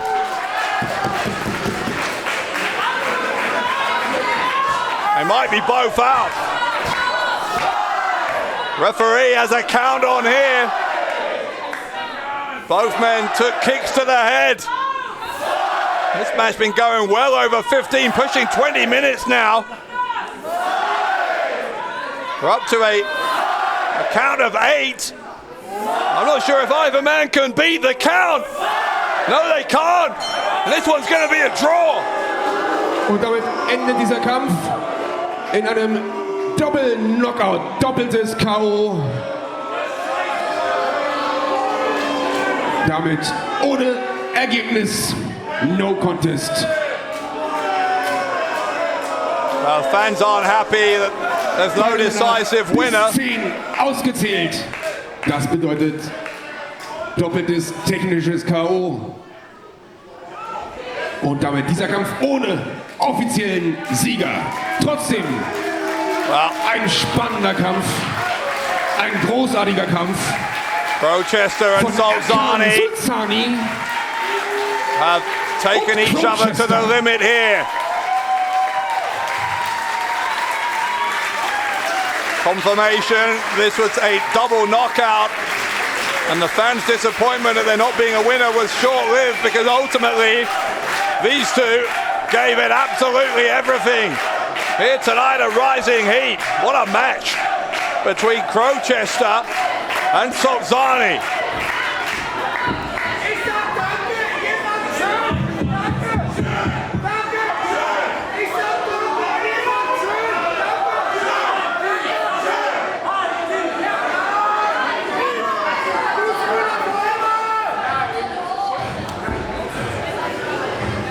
Also das war ein riesiger Respekt an Crowchester. Aber ey.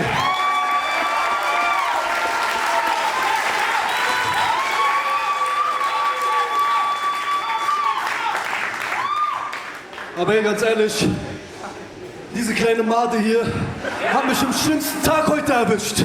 One-on-one-Einzelkampf, du gegen mich, Rematch! In meiner besten Form und schickt mir egal welchen Highflyer ihr wollt. Die Highflyer werden getötet vom Highflying-Killer. Er hatte Glück. Crowchester hatte Glück, beim nächsten Mal hast du nicht so viel Glück. War nicht so auf dem Boden. 1, 2, 3. The winner is Erkan Sulcani, a.k.a. Mr. Uppercut. Sulcani might have just added a new nickname for himself. Mr. Uppercut, the Golden Boy, and now he's calling himself the High Flyer Aber nicht Killer. heute Abend. Heute Abend gibt es keinen Sieger. Nicht Erkan Sulcani und auch leider nicht Crowchester.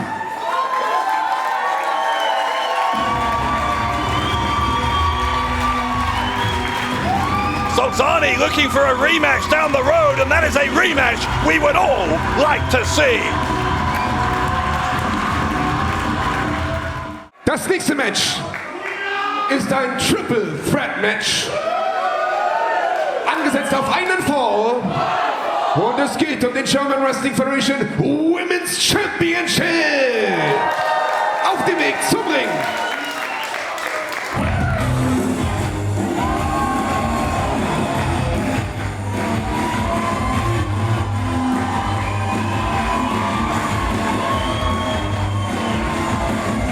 Mit einem Gewicht von 60 Kilogramm aus Strasbourg in Frankreich, the Giant Killer, Mila Smidt. Well, for my money, Mila Smidt proved that she belongs right at the top of the women's division by taking Jessy J to a double countout in that women's title match last month at Mystery Mayhem. She's earned herself another shot here, albeit in a three-way match. Giant Killer aus Frankreich, Mila Smidt. What an ovation in Kreuzberg for Schmidt.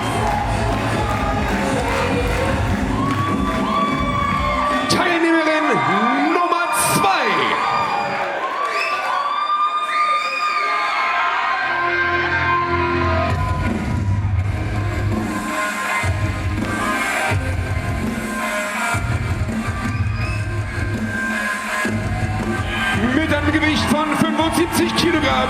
Sie kommt aus Darmstadt. Die Kriegerin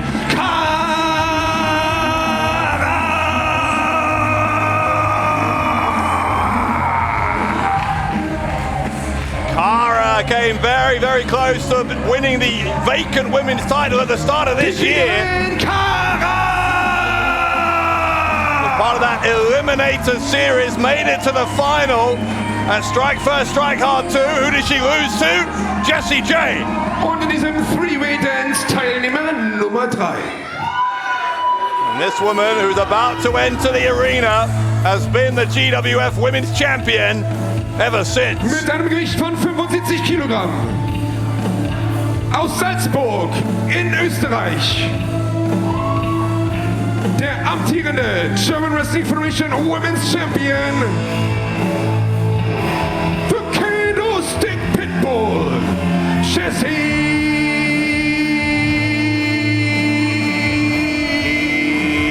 J.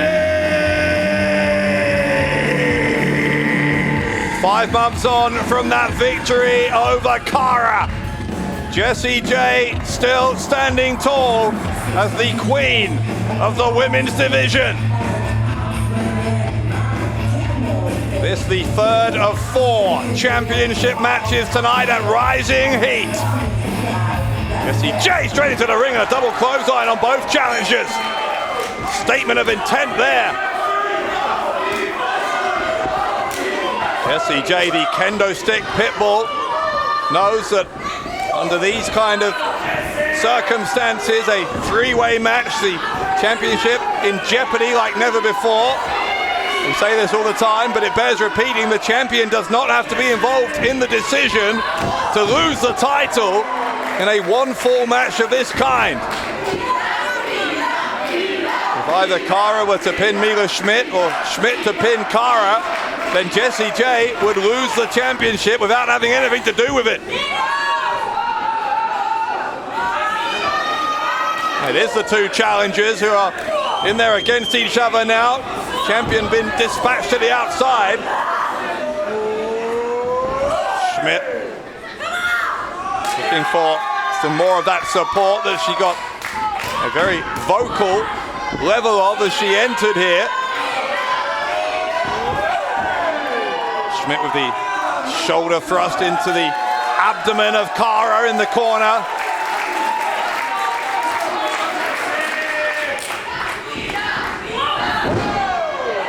Smidt taking down Cara as Jessy J, the champion, is back in the ring, still in the corner though, recuperating.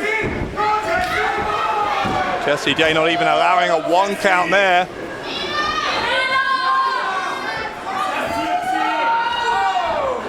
Smidt with the elbows taking the fight to the champion, sends her back to the outside. It's a smart strategy in a 3-way match. Get one opponent out of the ring so you can focus your attention on the other one. Otherwise, you really do have to have eyes in the back of your head.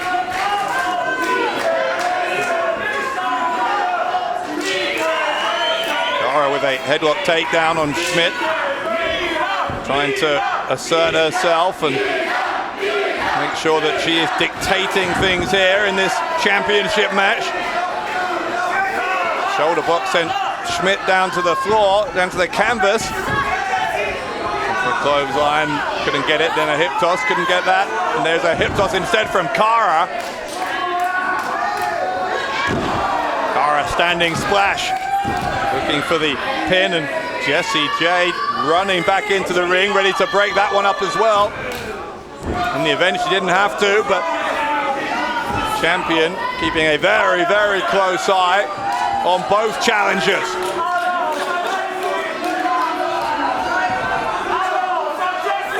So many moving parts here in a 3-way match. So much to think about. That champion's advantage that you would normally have in a singles match, completely eliminated. Snap suplex there from Jay, who's gonna hook the leg of Cara for 2. As I said, third of 4 championship matches tonight. We've already seen new GWF Tag Team Champions.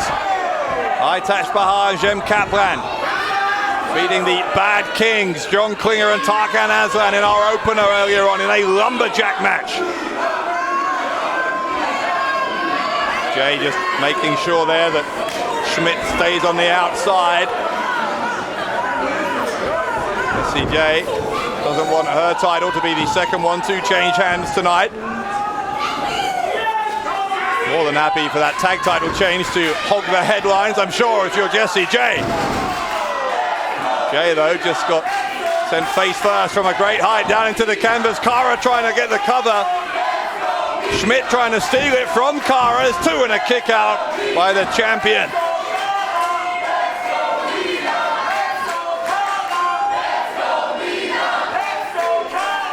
Plenty of support for Cara, plenty of support for Mila Smidt. But it is the champion, regardless of how noisy the supporters of her two opponents are, who seems completely unfazed. It's that kind of attitude, I think, that has kept her as the champion, as Smidt hits a belly-to-belly there on Cara. Grab that leg of the champion and takes her down, just twisting, wrenching that knee joint. And the knee right into the side of the head. Jessy J looks like that might have done her some damage. Smidt hooks that near leg and gets a 2 count. Cara will grab Smidt though. And some knees right to the abdomen and the chest of Mila Smidt. Cara comes off the ropes, but you saw Jessy J shoving Smidt out of the way. Jessy J dropping the leg across the throat of Cara. Good for a 2 count.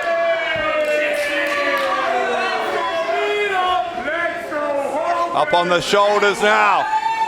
Jessy J hits that driver on Cara.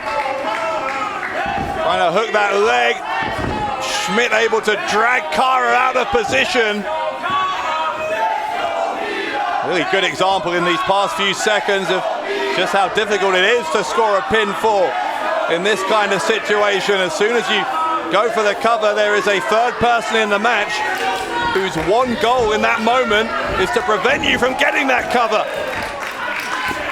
Clothesline there from Jay. Has that done enough to stun Smidt? No, it hasn't.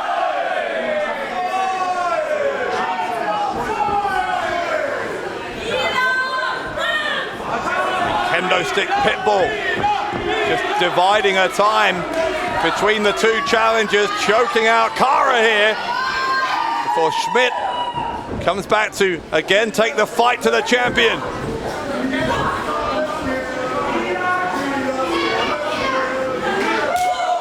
Jump across the chest.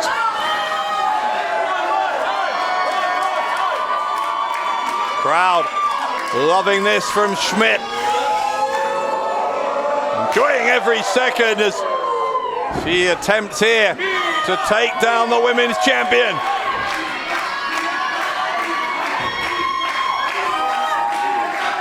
Smidt now turning her attention to Cara. More of the same. Just as Jessy J was dividing her time between opponents a few moments ago, it's Smidt now. Well, I was about to say it's Smidt who's dominating, but Cara getting in. So a pretty lethal combo there on Jessy J. Smidt happy to let her do that, but not happy to let her go for the pin. Instead, it's Smidt who'll go for it. And Jessy J pops up that left shoulder.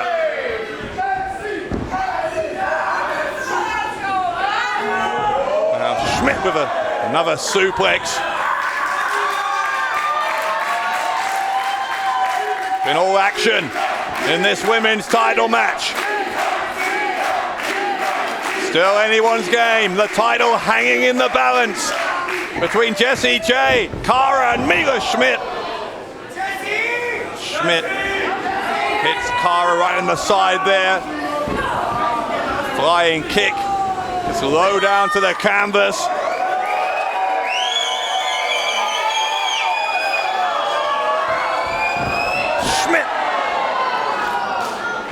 body weight colliding with Cara, crushing Cara's body between her and the turnbuckle. Could be enough, except that Jessy J is there again to break it up.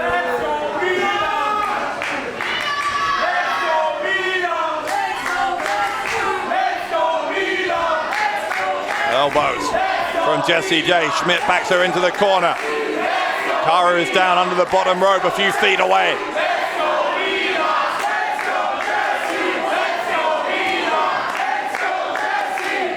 Smidt has got Jessy J up on that top turnbuckle. Cara is back to her feet though. Cara planting herself underneath her two opponents, and the powerbomb forcing the superplex on the champion. Is that the moment for Cara? It could be. Cara hooking that outside leg, and she got 2 3/4. Cara as close as she's ever come to winning the women's title. She'll try again. This time on Smidt, but only a 1 count. Smidt had more time to recover. Jessy J had hit the canvas from such a height that I think Cara made the right call in trying to pin Jessy J rather than Smidt in that situation. It wasn't quite to be. Elbow into the face, so Cara goes down. Smidt trying to send Cara to the outside and does so. Once more deliberate strategy. Get one opponent on the outside, and while they're out there, try and get the win on the other one. Jessy J was looking to drop Mila Smidt on the top of her head there. We've seen her win championship matches that way in the past.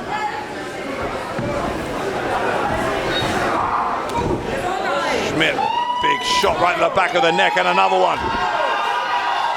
And a clubbing shot across the back. Once more sending Cara to the outside. Turns her attention back to the champion. Does Mila Smidt. Smidt has her up. Drops her on her face. I'm not sure she got everything there. Smidt, I think, knows it. She's going to try and get her another way. Got her wrapped up. Going to try and force the submission. Jessy J's in trouble. It's a tap out. A tap out. We've got a new women's champion. Von Jessy J und damit die Siegerin in diesem Kampf und neue German Wrestling Federation Women's Champion aus Straßburg in Frankreich, the Giant Killer, Mila Smidt. The 5-month title reign of Jessy J is over. She tapped out to Mila Smidt, and Smidt with our 2nd title change of the evening. German Wrestling Federation Women's Champion kommt aus Straßburg in Frankreich. The Giant Killer, Mila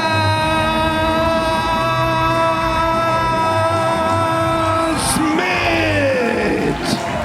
A career highlight moment for Mila Smidt, who is helping to make Rising Heat an unforgettable night. 2 title changes in 3 title matches. And there is still a 4th championship match to come. Our main event up next as Mila Smidt celebrates her victory.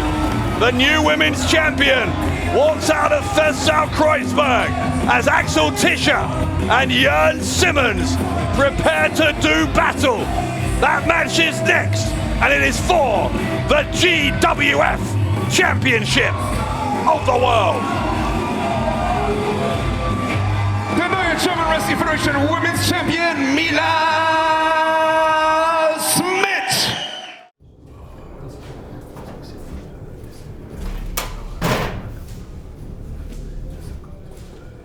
Oh, Bruder, das ist die Kasse.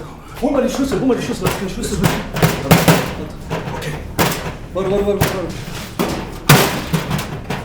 Verdammt, hol den Schlüssel. Okay. Erkan, das kann nicht sein, komm, das ist ein Fluch.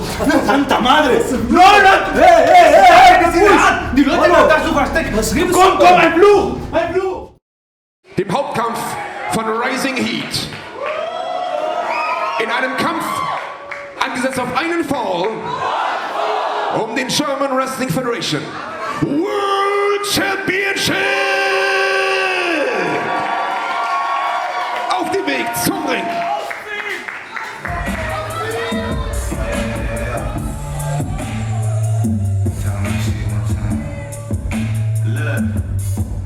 I exist in all dimensions, niggas flesh bound. Just spell money from the mattress, bought a fresh pound. Leather on the steering wheel, it got my paw chilly. Short necklace with the It has been 5 long years since the marquee player was here in the German Wrestling Federation. Auf dem Weg zum Ring der Herausforderer.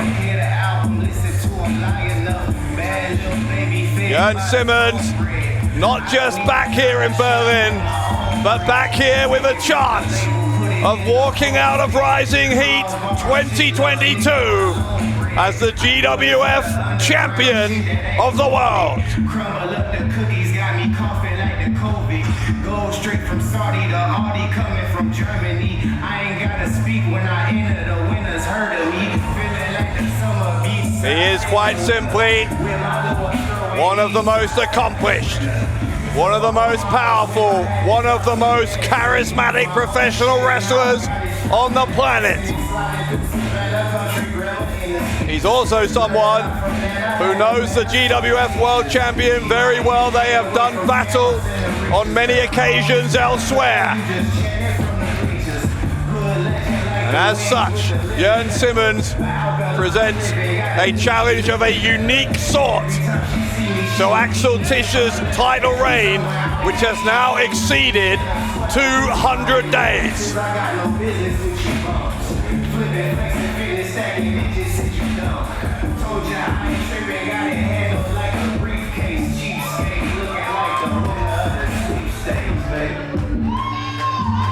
Simmons with not much respect, to put it politely, for that Axel Tischer t-shirt. This for my queens with the ass and the melanin. For my kings. Jurn Simmons taking his time, soaking in the scene here in Fessau, Kreuzberg. With the ass and the melanin. For my kings by a gang, they gon' sell again. Spread the word around town, go and tell a friend. We slaying devils, about to send them back to hell again. Sein Gegner, der German Wrestling Federation World Champion.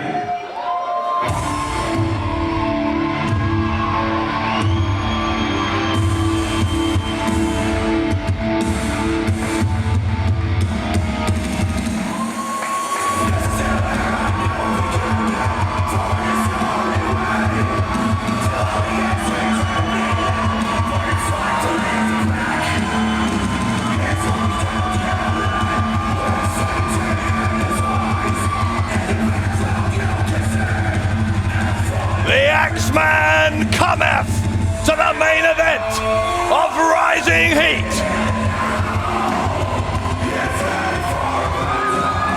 Axel Tischer with a championship reign that started at Legacy 25 last November, ending the record-breaking title reign of John Klinger. And since then, the Axeman has been nigh on invincible.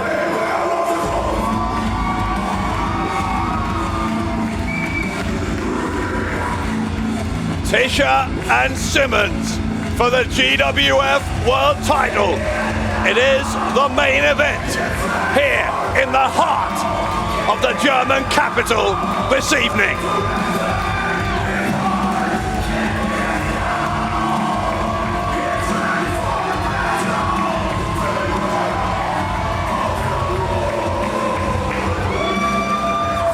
Ich präsentiere Ihnen die Kontrahenten, beide Männer, zu meiner Linken und zu meiner Rechten. Zu meiner Linken der Herausforderer mit einem tagesaktuellen Kampfgewicht von 116 Kilogramm aus Der Haag in den Niederlanden. The Marquee Player, Jurn Simmons.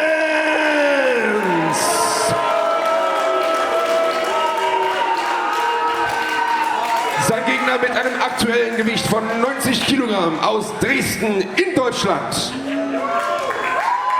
Der amtierende German Wrestling Federation World Champion, the X-Men, Axel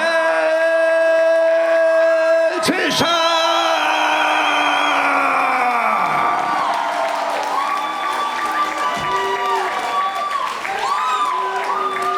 There has been something in the air all night.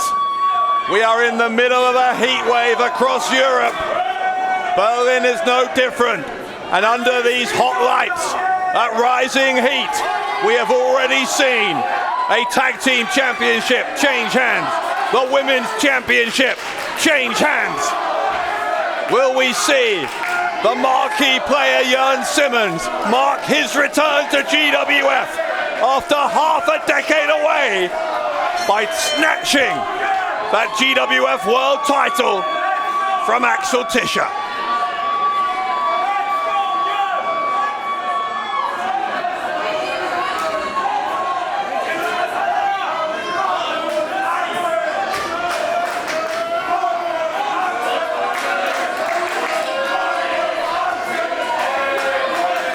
The impression that Jurn Simmons has approached this match as though he's walking into enemy territory.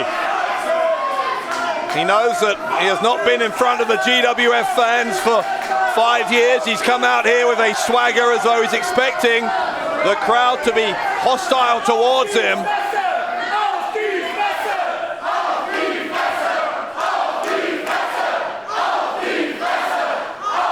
Simmons doing his best to be seen, to exude confidence.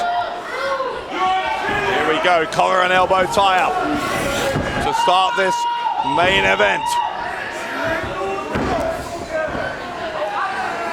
Axel Tischer claiming the center ground here against Jurn Simmons, who is not happy with the referee wanting the official to back Tischer into his corner.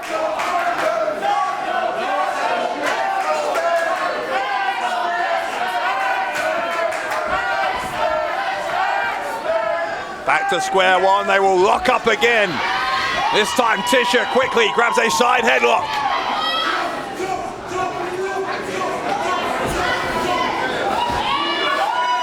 Simmons able to escape that. Tischer though, changes tack, gets into a hammerlock.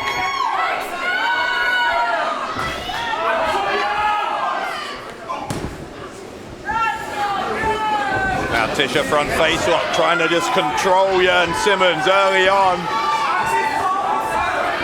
He knows that Simmons can build up a head of steam very, very rapidly. Simmons had to go to the rope there to force the break from Tischer. I know that will internally annoy Jurn Simmons that he wasn't able to find a way out of that hold without going to the rope.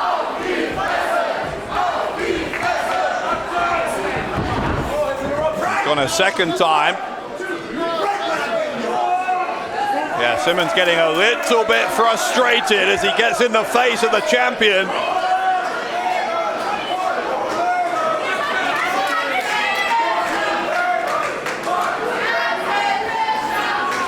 Simmons now trying to maybe adapt his strategy. Tischer's been getting the better of these early exchanges and he's taken Simmons down again. Got him by that left arm. The right hand from Simmons, nothing technical about that, but it was certainly effective.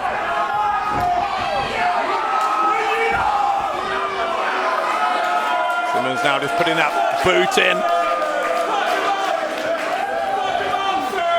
That's one of the most dangerous things about Jurn Simmons. He can switch gears in an instant, switch styles. Happy to mix it up in a more conventional way with Tischer in the opening moments, but now just opening the floodgates in terms of his power game. shoulder block sends Tischer down. Try for a quick cover there. Tischer equally quick to kick out, and Simmons back to that headlock.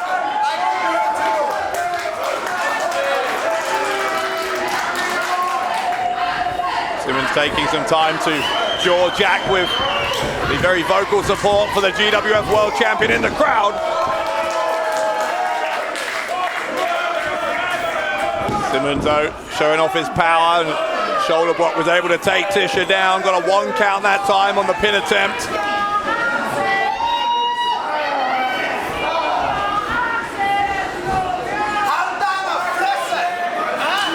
Jurn Simmons from the Netherlands knows that in the German capital against a German world champion, particularly one who has endeared himself to the GWF fans in the months since he's returned. Always going to be a challenging crowd situation for the marquee player. The clothesline though ensures he takes the champion down. Try again for the pin. Another 1 count. Simmons though will feel that things are starting to turn in his direction.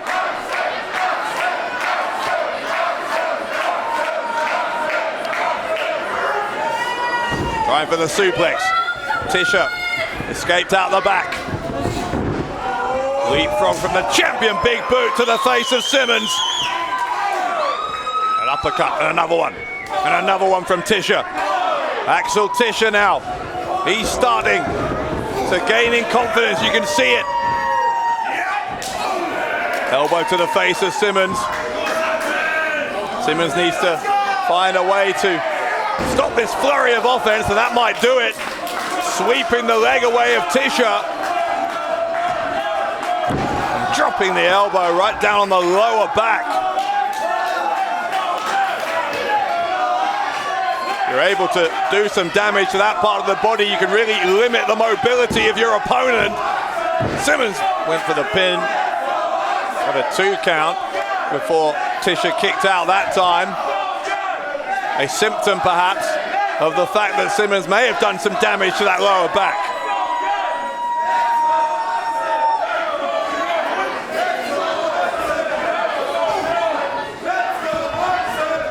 Simmons turns the champion around onto his front and again focuses his attack on that lower part of the back. Drags Tischer up to his feet. I think he's looking for an abdominal stretch, which would do even more damage to that same body area.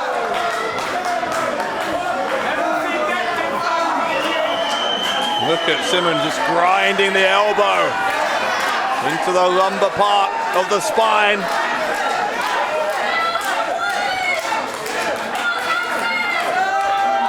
Simmons enjoying the fact that he has the champion under control. The longer that Axel Tischer is in that abdominal stretch, the more damage will be done to the lower back. Tischer knows he needs to get out of that as quickly as he can. He used the power to do it, but that took some power from the lower back and it hurt him, no doubt about that. The body slam will have further compounded the problem for the Axeman. Simmons trying again for a cover. Once more, just I think testing the resolve of Axel Tischer.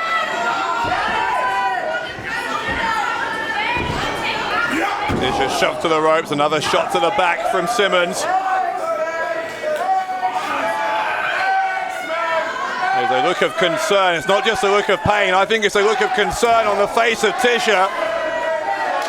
I think he realizes that the tactics that Simmons are employing here, or is employing, I should say, are working. They are working very, very effectively against Axel Tischer at the moment. Tischer gets the elbow to the face. Here comes the champion, battling back. Simmons pushes him to the ropes.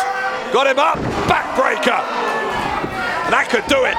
Simmons hooks the leg, looking to win the title. Kick out by Tischer.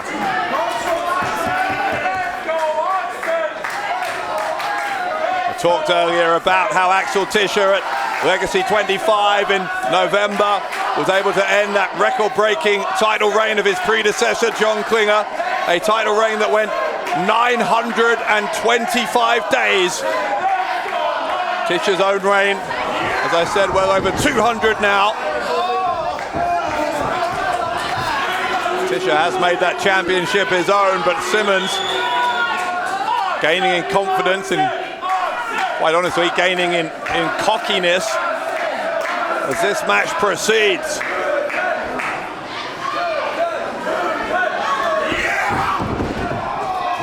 Tischer sent hard into the corner. Everything Simmons is doing here is following the plan.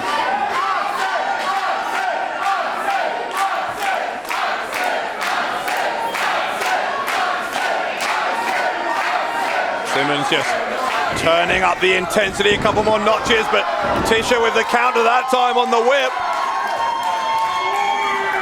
Now it's Simmons holding his back. Now Tischer's back gave way though. Simmons was trying to get him up for a power slam, I think. There's a high leg lariat from Tischer. Every move Tischer hits though, you can see afterwards he's just holding his back. There is a real problem there.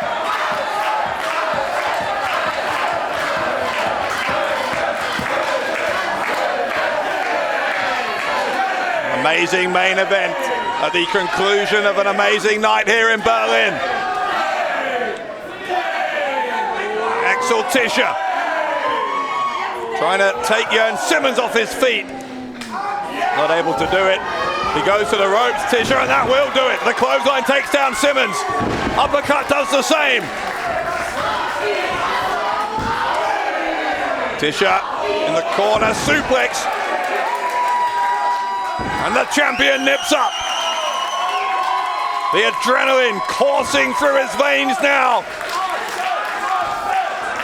That pain in his body starting maybe to dissipate, at least temporarily, but that kind of impact won't do him any good.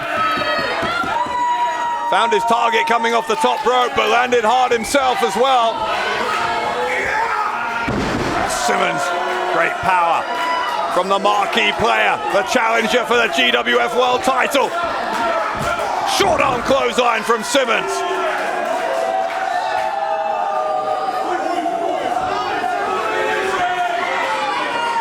Simmons telling the crowd that powerbomb will be all she wrote. Is he correct? Jurn Simmons need to win the GWF World Title, but the right shoulder of Axel Tischer had other ideas.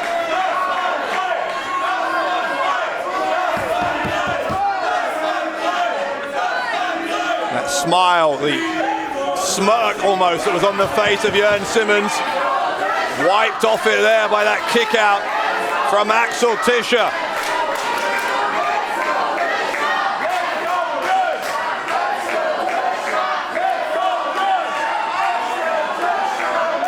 Simmons with the thumbs up and saying it might be time for the pile drive. There's a counter from Tischer, who took Simmons by surprise. Got a 2 count, boot to the face from Simmons, enziguri from Axel Tischer.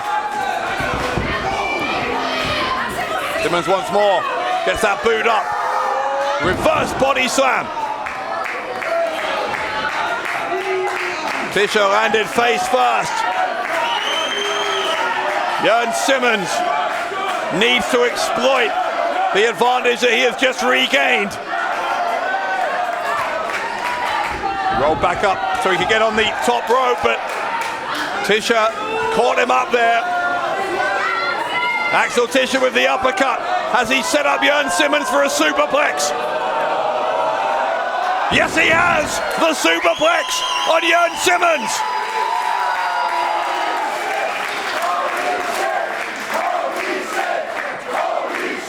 I don't know if Axel Tischer can capitalize. Tischer's done even more damage to himself as well. Landing on his own back, of course, off that superplex. Jurn Simmons is flat on his back. If Tischer had been able to crawl over and make the cover, I think Tischer right now would be celebrating a victory. Instead though, both men clamber slowly to their feet. Here comes Tischer again with those shots lefts and rights. There's an uppercut to Simmons. Simmons back once more into the corner. Another uppercut from Axel Tischer. Champion takes a run up. Hits Simmons right in the jaw. Second time. Will it be a hat trick? Yes, it will. Axel Tischer at the moment seems to have this match under control. These uppercuts in the corner proving to be working time and time again against Simmons. Bicycle kick right to the face of the challenger. Picks him up, twisting brainbuster from Tischer. Axel Tischer got all of that one, but he didn't get all of the 3 count he wanted.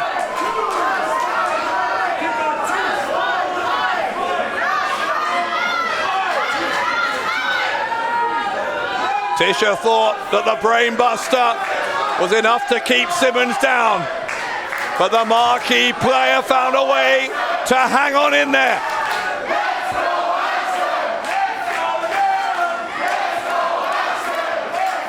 The lower back of Tischer obviously still troubling him.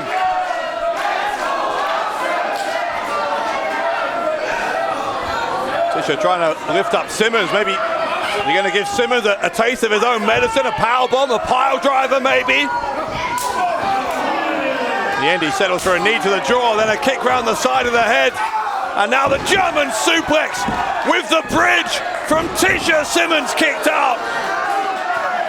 Goodness me, that took some skill, that took some guts to get that bridge with an injured lower back.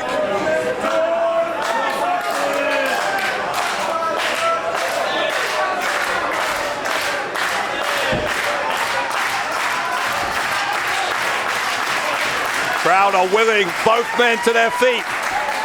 Tischer has got there first. Tischer, maybe Tischer's gonna look for a Liger bomb. Instead it's a discus lariat from Jurn Simmons.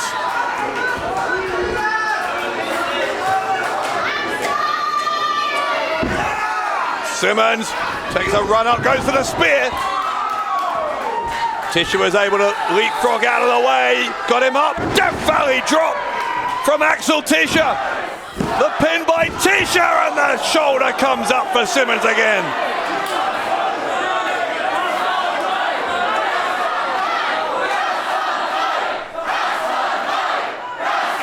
Tischer has brought out the big guns here in terms of his arsenal of weapons that he has available to him. That twisting brainbuster, the Death Valley drop. We've seen him once or twice, maybe try for the Liger bomb. If he hits it, you've got to believe Axel Tischer will retain the world title. He's trying for it again here. Will that lower back hold up? Simmons would be difficult to lift under any circumstances, particularly like this. Oh, Simmons was lifted, but he landed on his feet. Simmons spinning, twisting, Uranagi type slam on Tischer. The running boot from Jurn Simmons. Tischer's in trouble. Tischer's in big trouble. The spear. Spear from Simmons. Simmons hooks the leg. Oh, kick out. A kick out by Tischer.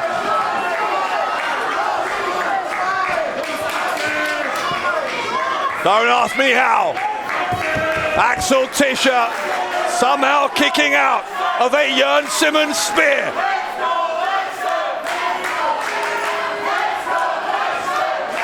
What's left? What is left of Axel Tischer? Simmons removing his elbow pads.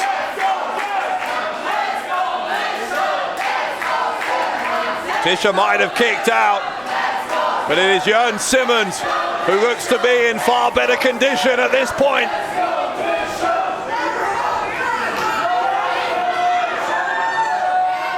Simmons planting Tischer up on that top turnbuckle once more. I think Simmons thinks he is one big move away from becoming the world champion. He's going to try and hit it. Looking for that superplex. Tischer hit one on him earlier. If Simmons can hit one here, it could be decisive. Hang on a second. Tischer trying to roll through into a powerbomb. Simmons tried to hit him. Tischer moved out of the way.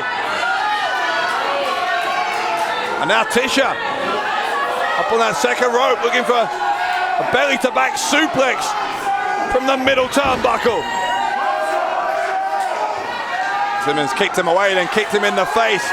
Does it a second time. Tischer has landed in a bad part of town. Simmons climbing up, maybe for a moonsault, but Tischer sweeping the leg, and hang on, Axel Tischer. Tischer with Jurn Simmons up on his shoulders. The Liger Bomb from Axel Tischer, and Tischer retains the World Championship. Und hier ist der Sieger und damit weiterhin German Wrestling Federation World Champion aus Dresden in Deutschland, the X-Man, Axel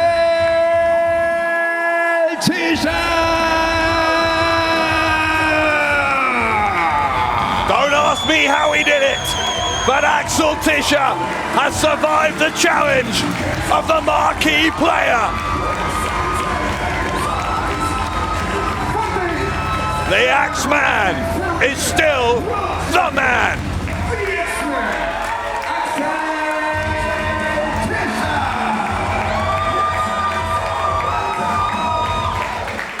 They are going, I was going to say they're going wild here in Crowchester. What's this? Tony Harting. Tony Harting with that briefcase. That's the Golden Chance briefcase. We earned that back in February at Global Warning. It gives him a world title match whenever he wants it. Don't tell me. Seine Chance auf einen Titelkampf, egal wann, egal wo, egal gegen wen. Und er will ihn jetzt einlösen. The fella's wrong. Tony Harting's cashing in his golden chance. Axel Tischer, how is Tischer going to fight? How is Tischer going to fight after everything he's just been through against Jurn Simmons? This is opportunism of the worst kind from Tony Harting. Oh God, no, Harting has him up. Harting with a smirk on his face. Tischer lands hard. Don't tell me. Do not tell me. Und das ist der Sieger. Und damit neuer German Wrestling Federation World Champion. Die perfekte Naturgewalt. Der Tiger aus Berlin. Tony Harting.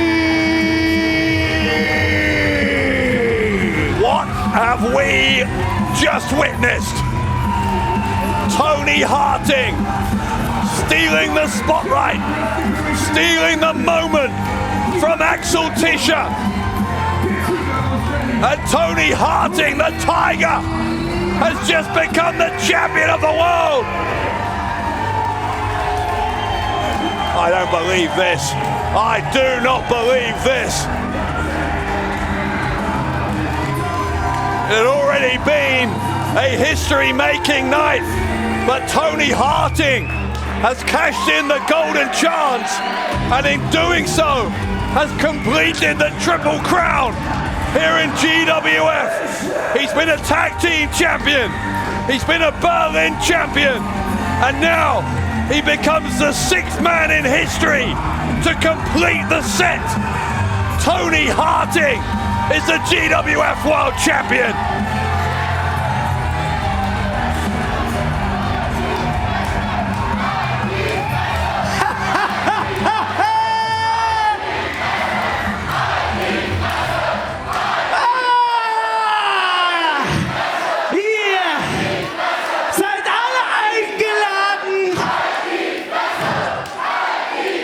Zu meiner Celebrations Party im Juli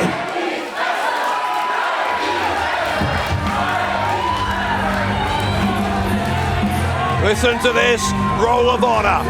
Ahmed chair, Crazy Mike chair, Pascal Spalter, Orlando Silva, Tarkan Aslan, and now add another name to the list. Tony Harting has done it. He is the 6th Triple Crown winner. And the Tiger somehow walks out of Rising Heat as the German Wrestling Federation World Champion. This is a shocker, an absolute shocker in Fessau, Kreuzberg.